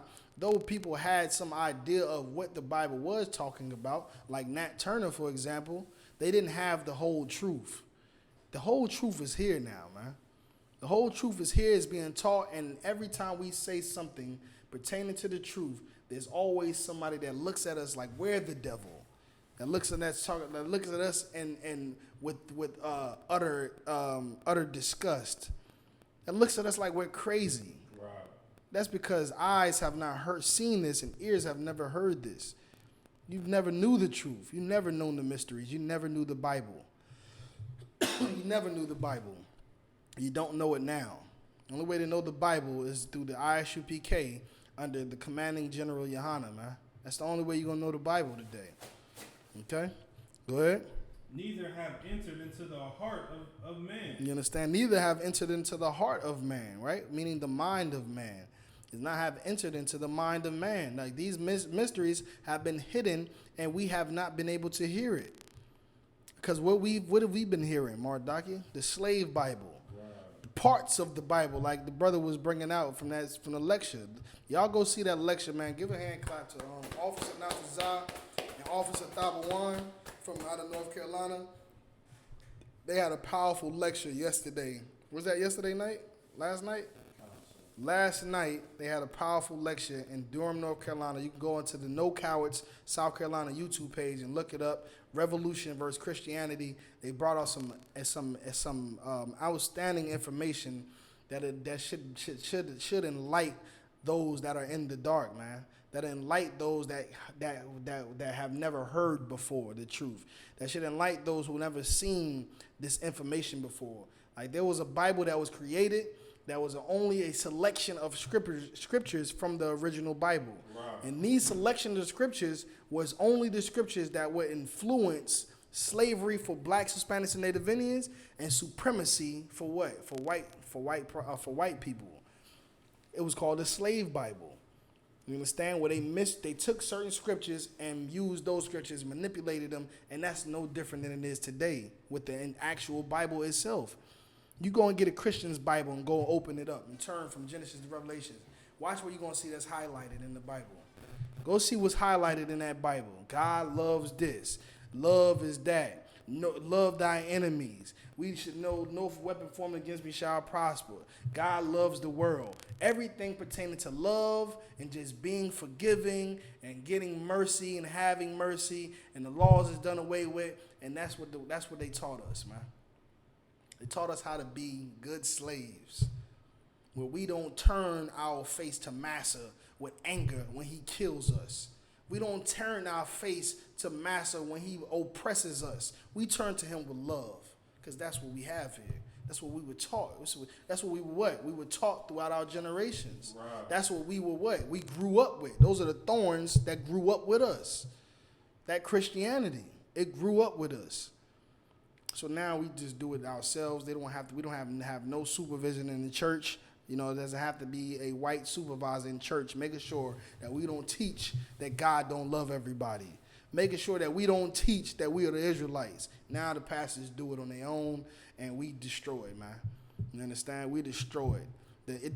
This truth doesn't get to enter the minds of the saints, man. What does it say? The minds of who? The heart of men. Right. It doesn't get to enter the hearts of man or the minds of man. Because we have good slaves here today that don't teach the truth and they ain't about to teach the truth. You understand? But no sweat. In the UPK, we're going to teach it all day, every day, no matter what. You understand? Courageously, fearlessly, we're going to teach it. You know what I mean? Because we have the Holy Spirit here in the UPK. Go ahead. The things which God hath prepared for them that love him. You understand? The things that the Most High prepared for them who love him.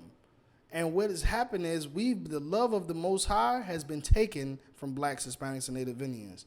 What do I mean? We just went over what love is to the Most High. What has been taken away from us?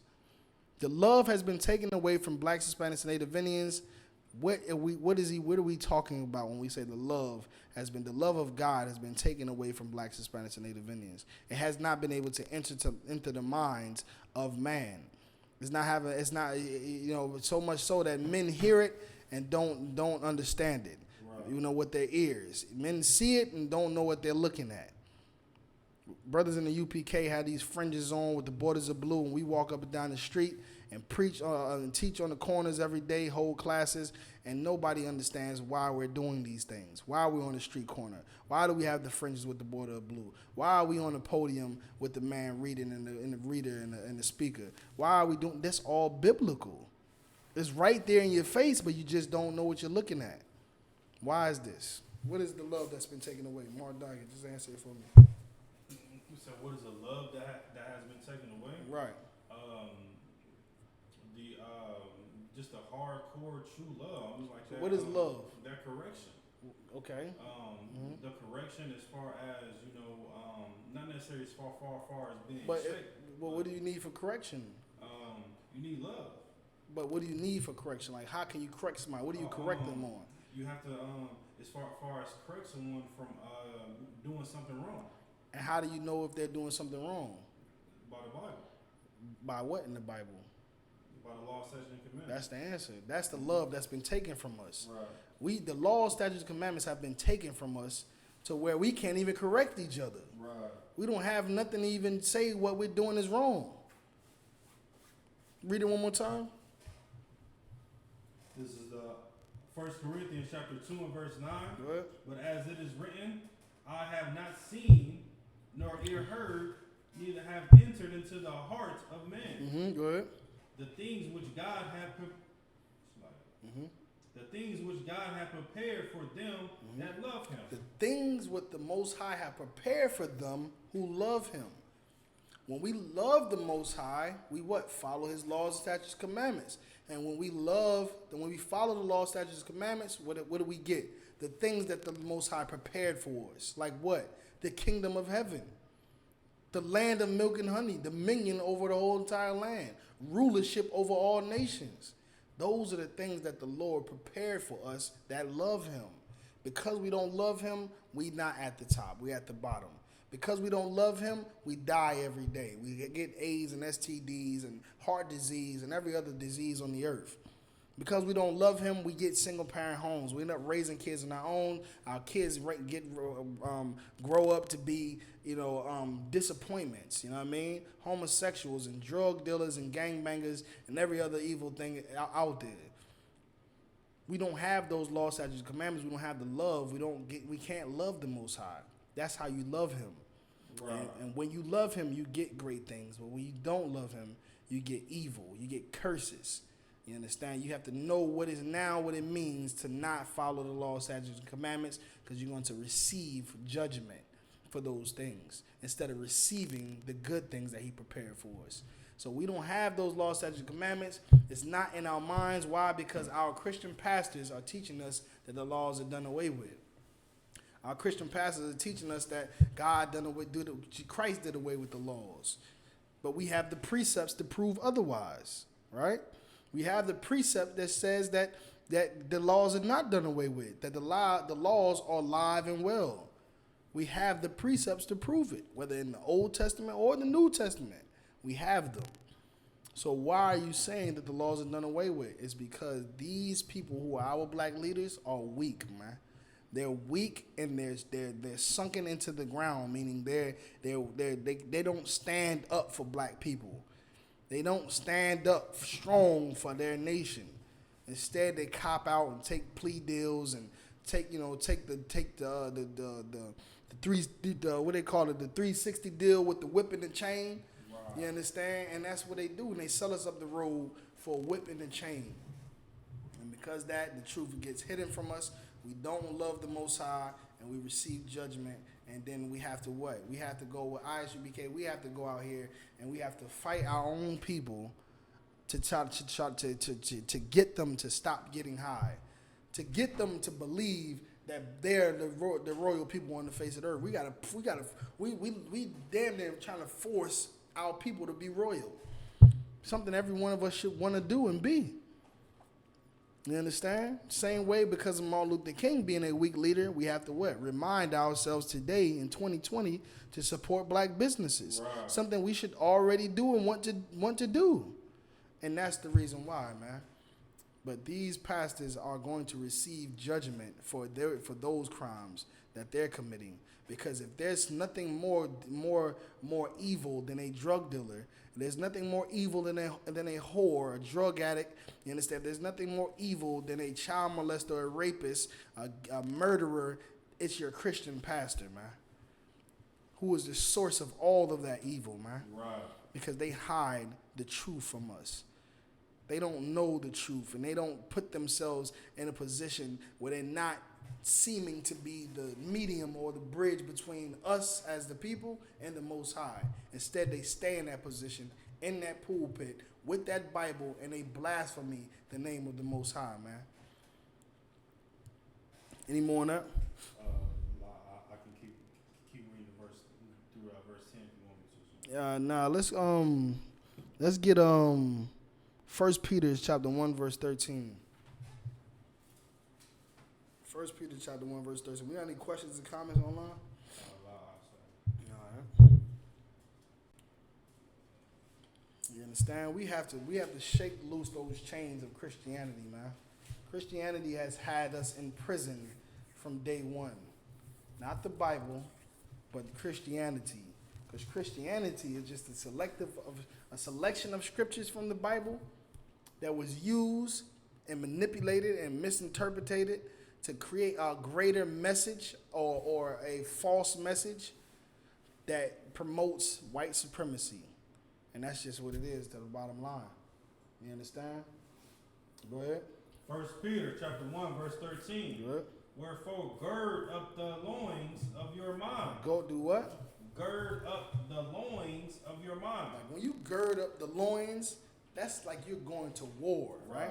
You gird up your loins, you get your war belt, you get your war scarf, and you ready to go to war. But it's saying gird up the loins of your mind. You have to be ready for this spiritual warfare, man. You have to be ready for this spiritual warfare. Being in the Christian church, that Christian church is a spiritual war that's being battled between blacks, Hispanics, and Native Indians and our God, man. The most high power. Because the Christian church is getting us to sin against our God. It's getting us to no different than Islam and the Arabs religion. Islam is an Arab's religion. No matter if you're Muslim or 5%er or Sunni or any of those things, you are serving the Arab's religion. That's it. Doesn't matter how black people switch it up and make it their own. It's not ours. Just like Captain Tazariak brought out, anytime you do serve under another nation or their religion, you automatically become second-class citizens to those people. You understand? When you serve Islam, you become a second-class citizen to Arabs. Because guess what? That Islam and that Allah is all what the Arabs, their religion, what they created for themselves. So in order for you to be great in that, you have to go through them. You understand? They're the ones that are creator of it. You're just somebody that's in it, trying to be like them. You become a second-class citizen. When you become a Christian, guess who you're a second-class citizen to? white society, man.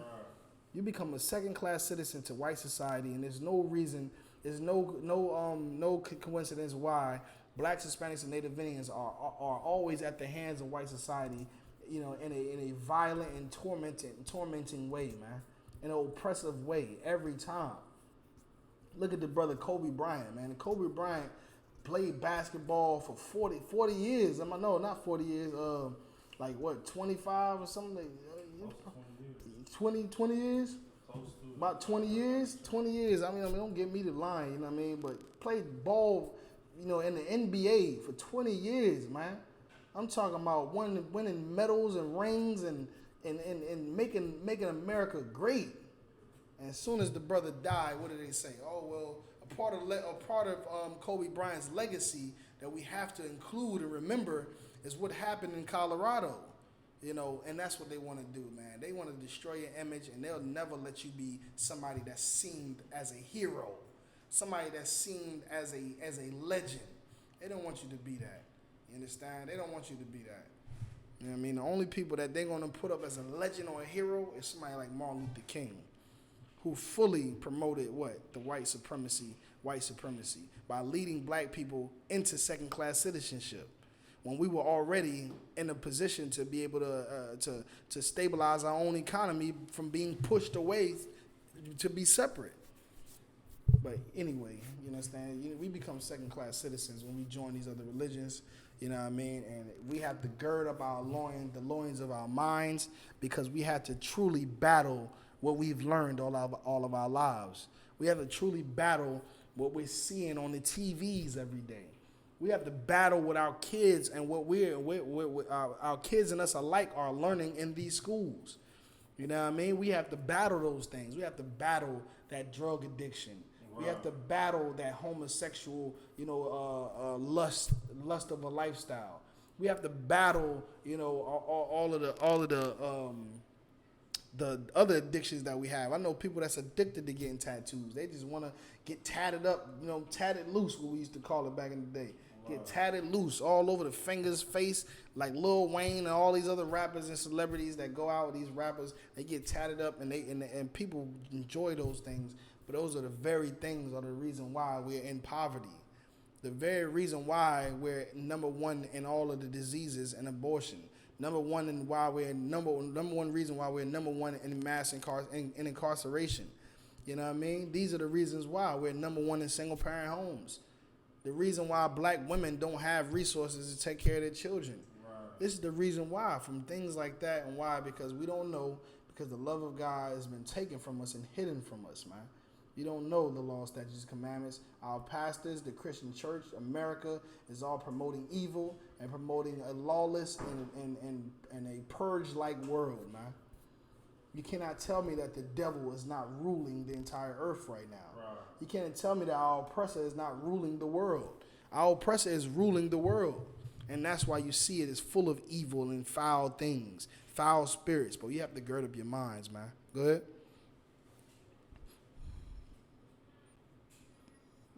Wherefore, gird up the loins of your mind. Mm-hmm. Be sober, and hope to the end. Mm-hmm. To the what? Hope to the what? And hope to the end. And hope to the end, man. Meaning this is not going to be no, today type of thing. It's not going to be for a month type of thing. It's not going to be no by the wayside type thing. It's not going to be on stony ground type thing. It's not going to be amongst the vines type thing. This is going to be a good ground type of thing, where we're going to see the benefits of all this, of girding up our mind and following these law, statutes, commandments, loving the Most High, loving one another, understanding, getting deeply rooted in this truth, and enduring to the end, man. Enduring to the end. It's going to be rough battling what you've always been taught. Some of us have been taught in the Christian church all of our lives. Some of us have been taught in the Muslim mosque all of our lives. Some of us have abandoned some of those things and for years have just adopted whatever we wanted to believe. A little bit of this, a little bit of that. And ultimately creating our own religions. Creating our own doctrines. But all of those things are going to be your demise if you don't realize that you serve a greater power than your own self, man. You serve a greater power than your own self, who is the reason that you have life today. There's a reason your kids are breathing and beautiful. There's a reason why you have that black skin and that melanin and that beauty in you, that soul that you have inside of you, man. Why you're able to wake up every day and have babies. You understand? Why you're able to avoid jail time and suffering and oppression that you have to go through and your kids have to go through, the power that can help you get out of those things, the same power, the reason why you're in those things, man. It's time for you to fight those demons, man.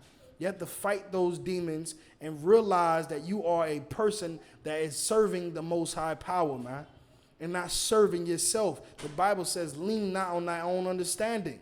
When you think that this is how you want it to be, guess what? How you want it to be is how you're going to fail. It's going to be how you fail. You come into this truth, throw away everything you knew. Just throw it away. Just discard it, trash it, delete it. Empty the trash can once you put it in there. Take it to the dumpster, take it to the landfill, burn it, send it into outer space. You understand? Because what you've learned all your life is 100% incorrect. There might be some things that you've learned that could be beneficial for you, but you don't never come in here and weigh what you learn against the truth. Anything that you learn in here, you apply it. If it contradicts something that you learned in the world, you reject what you learned in the world and you accept the truth. Right. That's it. You don't go back and forth about, well, this and that. You don't come in here thinking you know everything either, man. Right. Because you know nothing at all. You're stupid. You're stupid. You're a baby when you come into this truth and you know nothing. Just like when you were born into this world, you knew nothing. Now you're born into the truth when you come into those classes and you know nothing. Act like it. You're going to learn something. Right. You're going to be able to have the tools necessary to battle your demons. Right. To gird up the loins of your mind. To be able to overcome those obstacles. You're going to have the tools that you need to keep your family together. To get back custody of your children. To get out of prison. To be able to stay out of prison. To fight that drug addiction. You understand? That's what you're going to be able to gain in here. And the world is what you didn't have. All of those things is what you were facing and what you were dealing with. And here you're going to be able to be free from those things. Don't come in here thinking you know everything, man. You understand? Like, you have to fight those demons, man. Right. Come in there and fight those demons. Just say, forget about all of the things that you learned. I know it make you feel good to say, I don't want to share my man. You understand that you have the option not to. I know it makes you feel good. I know it makes you feel good to light that, to roll that weed up and light that thing and take that puff. I know it makes you feel good. I know it makes you feel good when you get that tat of your dad that passed away. It's something that you can memorialize, or it feels good to celebrate your 6-year-old son's birthday, to see that smile on his face because you love him so much. But you're going to lose your life. You're going to lose your son. You're going to lose anything or yourself that you put before the Lord. You're going to lose it, man. You're going to lose it. Everything that you thought that was good, that the Lord said was wrong, you're going to get what? The judgment that comes along with breaking the laws of the Lord. The judgment that comes along with being a sinner. You're going to get that. All right? Any more on that, more, Dougie? Good.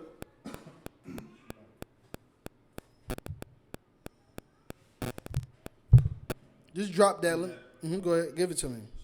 And hope to the end of the grace that is to be brought unto you at the revelation of Christ. Right. At the hope that was going to be at the grace, at the end of the grace that was given unto you. So what is it talking about? We were given grace, right? We were given a grace. I mean, grace is relative to a grace period. Right. We were given grace, meaning we were given the time in order to do what? To come back to the Lord's law, statutes, commandments. Right. Christ died that we might come back to his laws, the laws and commandments of the Most High. We honor that man who is our king, who is a black man, by doing what? Exactly what he died that we might do. Right. Follow the law, statutes, commandments. That's the revelation of Yahweh Shah Mashiach. When he returns, he's going to return to give salvation to who? To those that love the Lord. Right? All of those things that he prepared, that he's going to send Christ back for, that he prepared for us, for those that love the Lord, for those that were following the law, statutes, and commandments. those that were battling them, their demons, that heard something that they didn't like, that came out of the UPK, that they said, I'm going to fight that demon and I'm not going to fight the UPK. I'm going to fight that demon and I'm not going to fight my husband. I'm going to fight that demon and I'm not going to fight my wife. I'm not going to fight the priests and the prophets. I'm going to fight that demon. Right. That's the brothers and sisters that the Lord is going to send Christ back to save, man, to get justice for, to give all of the things that the Most High prepared for us because we loved him. We followed his law, statutes, and commandments. Drop that and give me Ecclesiastes chapter 12, verse 13.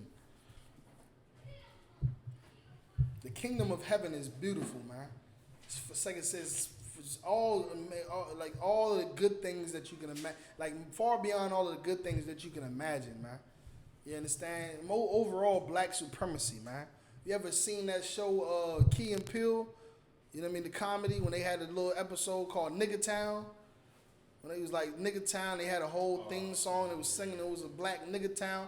That's what it's going to be in the kingdom of heaven. Just niggas enjoying themselves, happy, at peace with one another. Besides the goals being paid, besides the roads being paved with gold and the buildings being made out of precious stones and every other thing that the Lord is going to give us, all of the abilities that he's going to give us, we're going to have unity amongst one another. We're going to have supremacy over all the other nations. We're going to be the top race on the earth, and every other nation is going to be second-class citizens to us. Those are the things that the Lord is preparing for us. Right. And we have to fight and get through this grace period by what? By shedding ourselves of the world and following Christ and doing what the laws and statutes commandments say. Before that grace period is up, when we find out what the Lord was going to reveal with Christ coming back to what? Prepare slaughter. All right? We don't want to be, it says what? Come out of her so we don't receive her plagues. Right. We have to do that now, or we're going to either die before it comes or die when it happens, when he does come.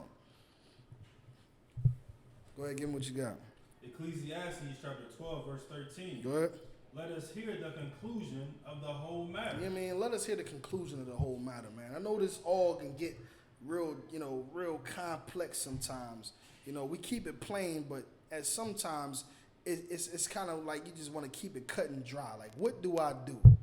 What is my purpose? What do I do? Like, besides all of that, what is it? The moral of the whole story?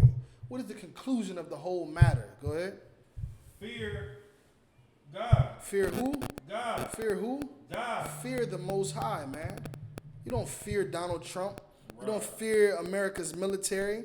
You don't fear death. You don't fear losing your job or fear. Because when you fear losing your job, what do? You'll suck a ride. You'll suck a ride to keep your job. When you fear losing your house, what you'll do? You'll sell drugs to keep your house. When you fear losing your woman, what do? You'll compromise your manhood to keep your woman. You'll become a slave to your woman. You understand? You fear losing your life, what are you going to do? You're going to suck a ride. You're definitely going to suck a ride.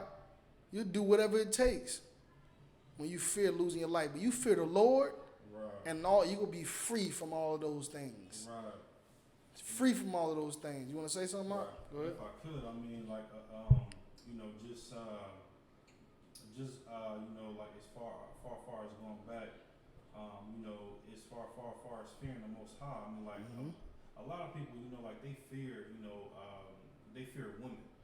You know what I'm saying? Because of course America has put it embedded in our mind that of course women is above men, and of course throughout scriptures we know that that's a lie.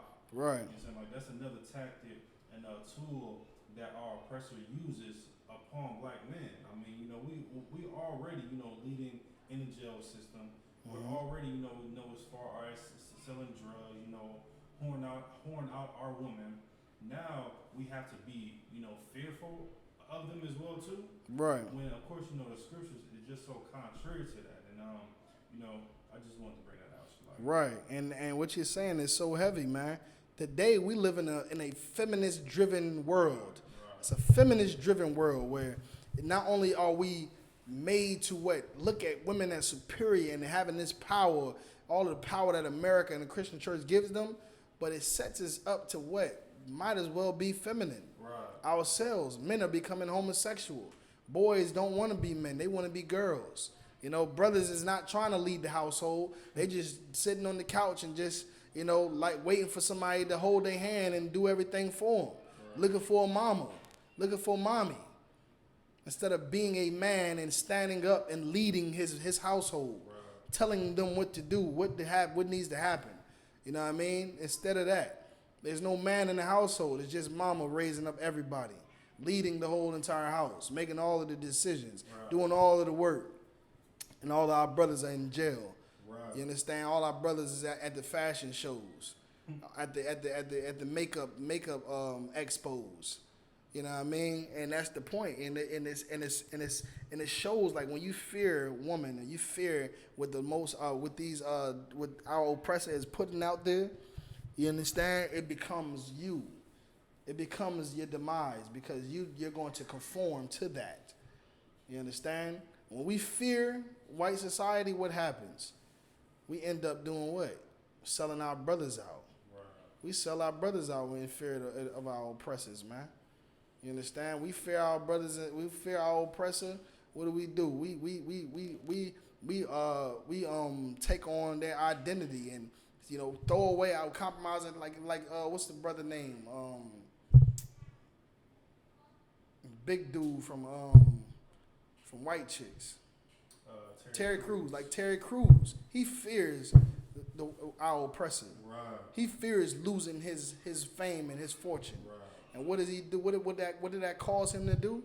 Allow a man to touch his rod, right. And to walk away. Unpunished, unscathed. Right. You know what I mean? Man. Go ahead. And if I could, I mean, like, that just stems to, you know, that wicked LGBT community. And that's just something that, of course, you know, within the UPK, and just me personally, I cannot stand that community whatsoever. Right.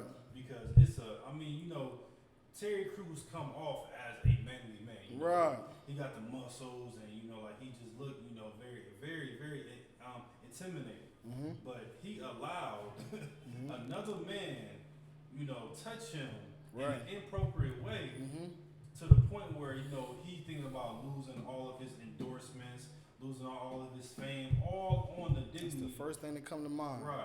I mean, like, he wanted to, you know, uphold his dignity, his dignity and his fame all over another man touching you, and right.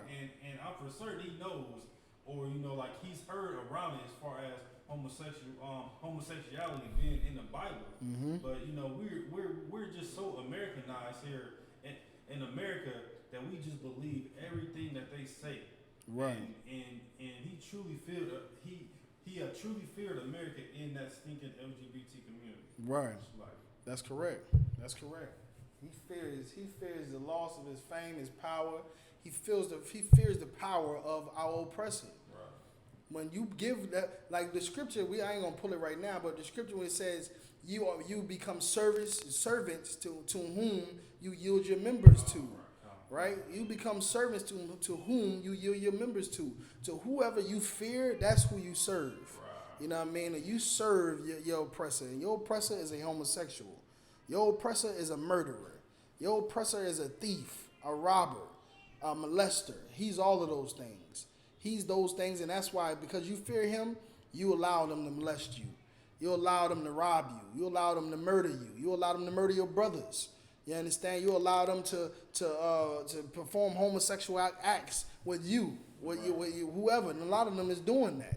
They doing homosexual acts just to gain fame, just to gain the fame and fortune. You understand? Because they fear being poor. Mm-hmm. But the Lord said the poor, you understand, is going to be the ones who are going to build the kingdom of heaven, man.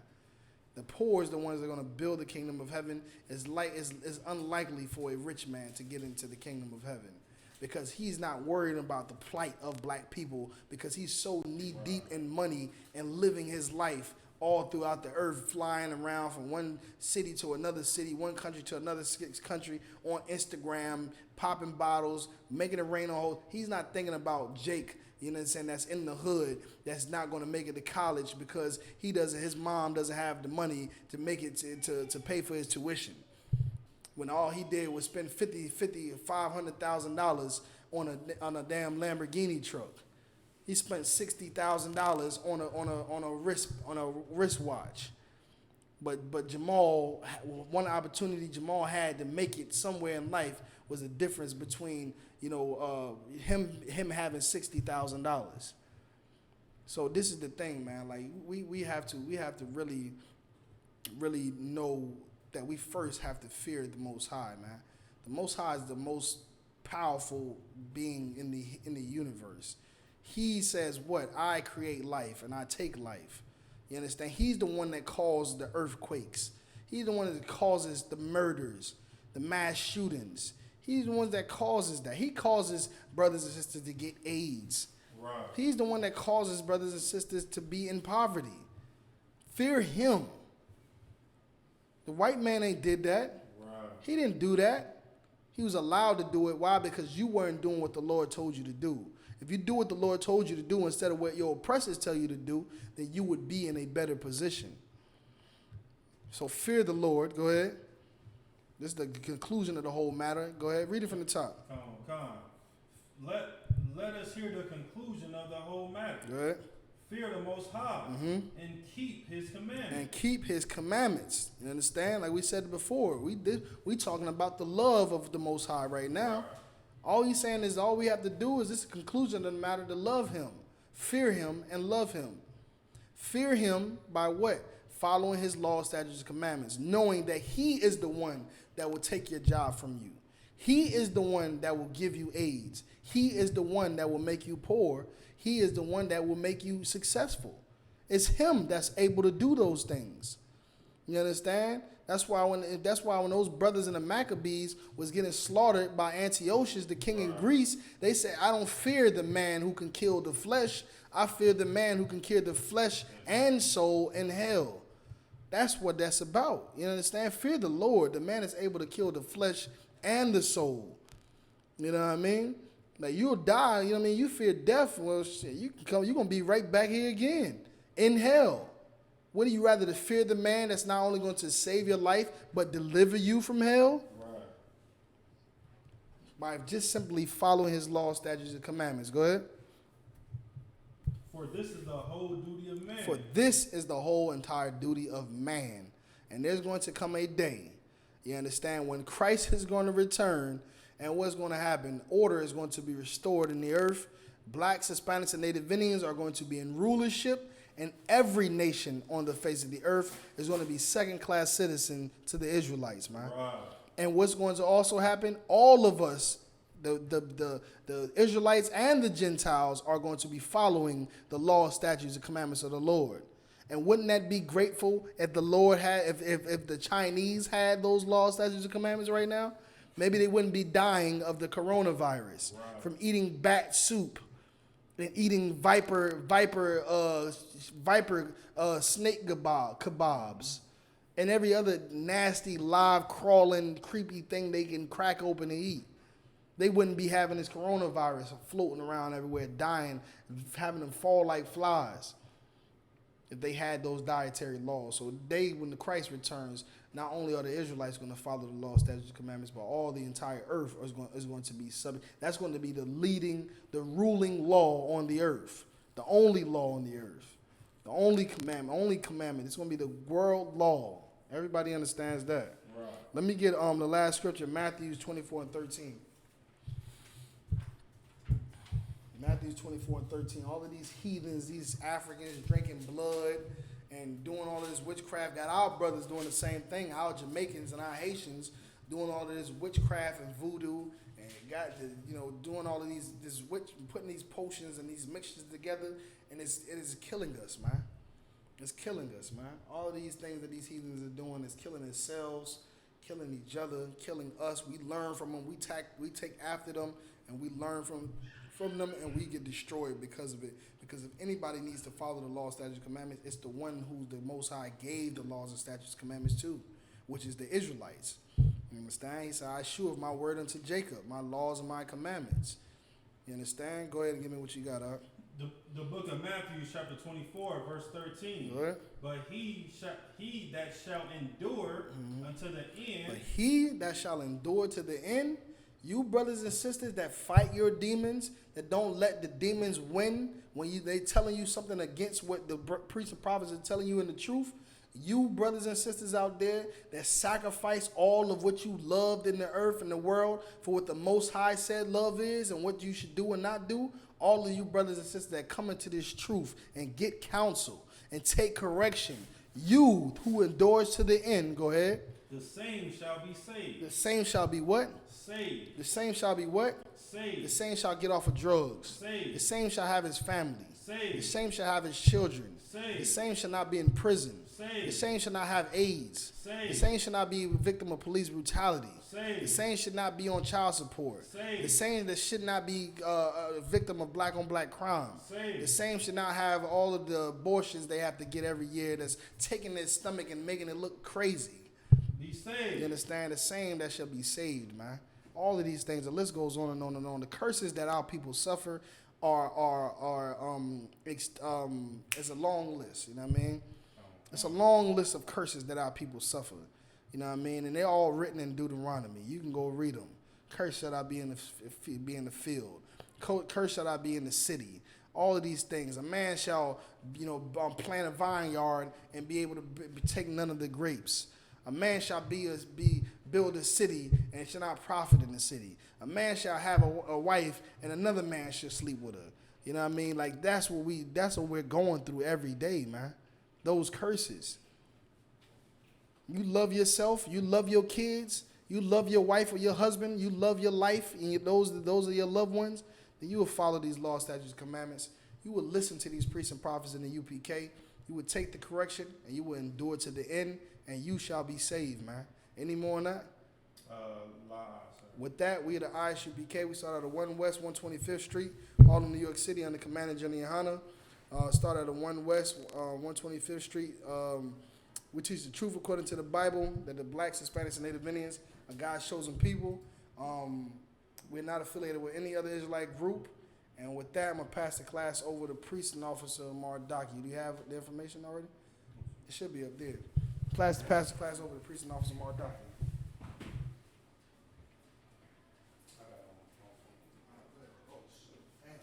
I got it. Where's it at? I just got it on my phone. That's cool. Let me just pull it up for me. I don't know. Is that what you stop at?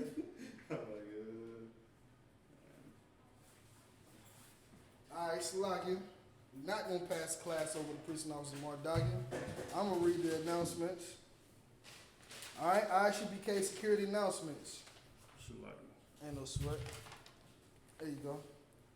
ISUPK security announcements. We are the ISUPK. Start out at 1 West 125th Street, Harlem, New York. Rule for new brother and sister. When a new brother or sister comes into the school, they are off limits for 6 months. They are to be saluted only. They are here to shed themselves to the world. If they need transportation, the teacher will arrange it. This is a very important thing. This is not the Christian church in the UPK. Right. You don't come here looking for a sister. You don't come here looking for a brother.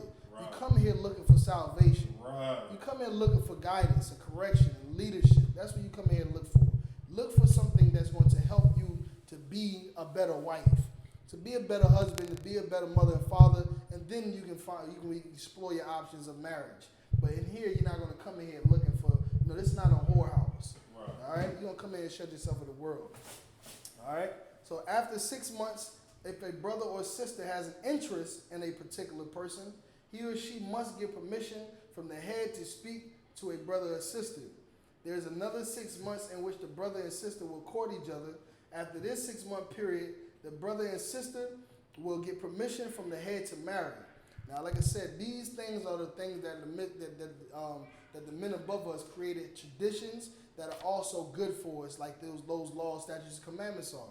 This order and this protocol right here is why marriages are successful in the ISUPK. Why they are successful. It's why you don't have men and women finding out they sleeping with a whore, or find out, you understand, they all have to end up on child support, or find out your wife is aborting your baby. You don't have to worry about those things if you follow this order right here.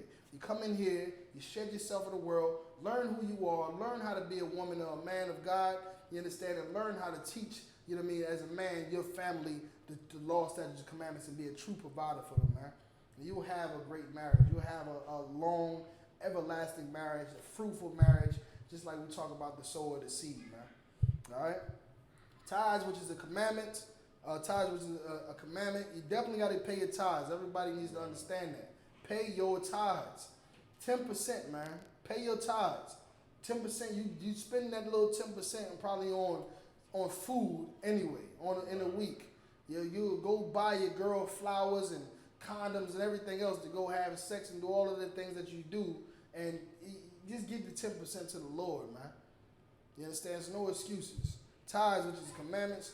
Commandment, Numbers 18 and 21. Malachi chapter 3, verse 8 through 10. Means 10th in the Hebrew. That's Ma'ashara. Ma'ashara means 10th in the Hebrew. 10% of every penny of any increase the Lord gives you. Give to the Treasury Department or the teacher. If you need to find out where you pay your tithes to, go to isupk.com. A donation tab will pop up. You can click it, put your name in. There's an option that says special instructions. You can just type tithes in there and put your card information in, and you will also get an email receipt so that you can put it on your taxes or anything that you need to do for your records. All right. Priest funds, just free will offering for priests.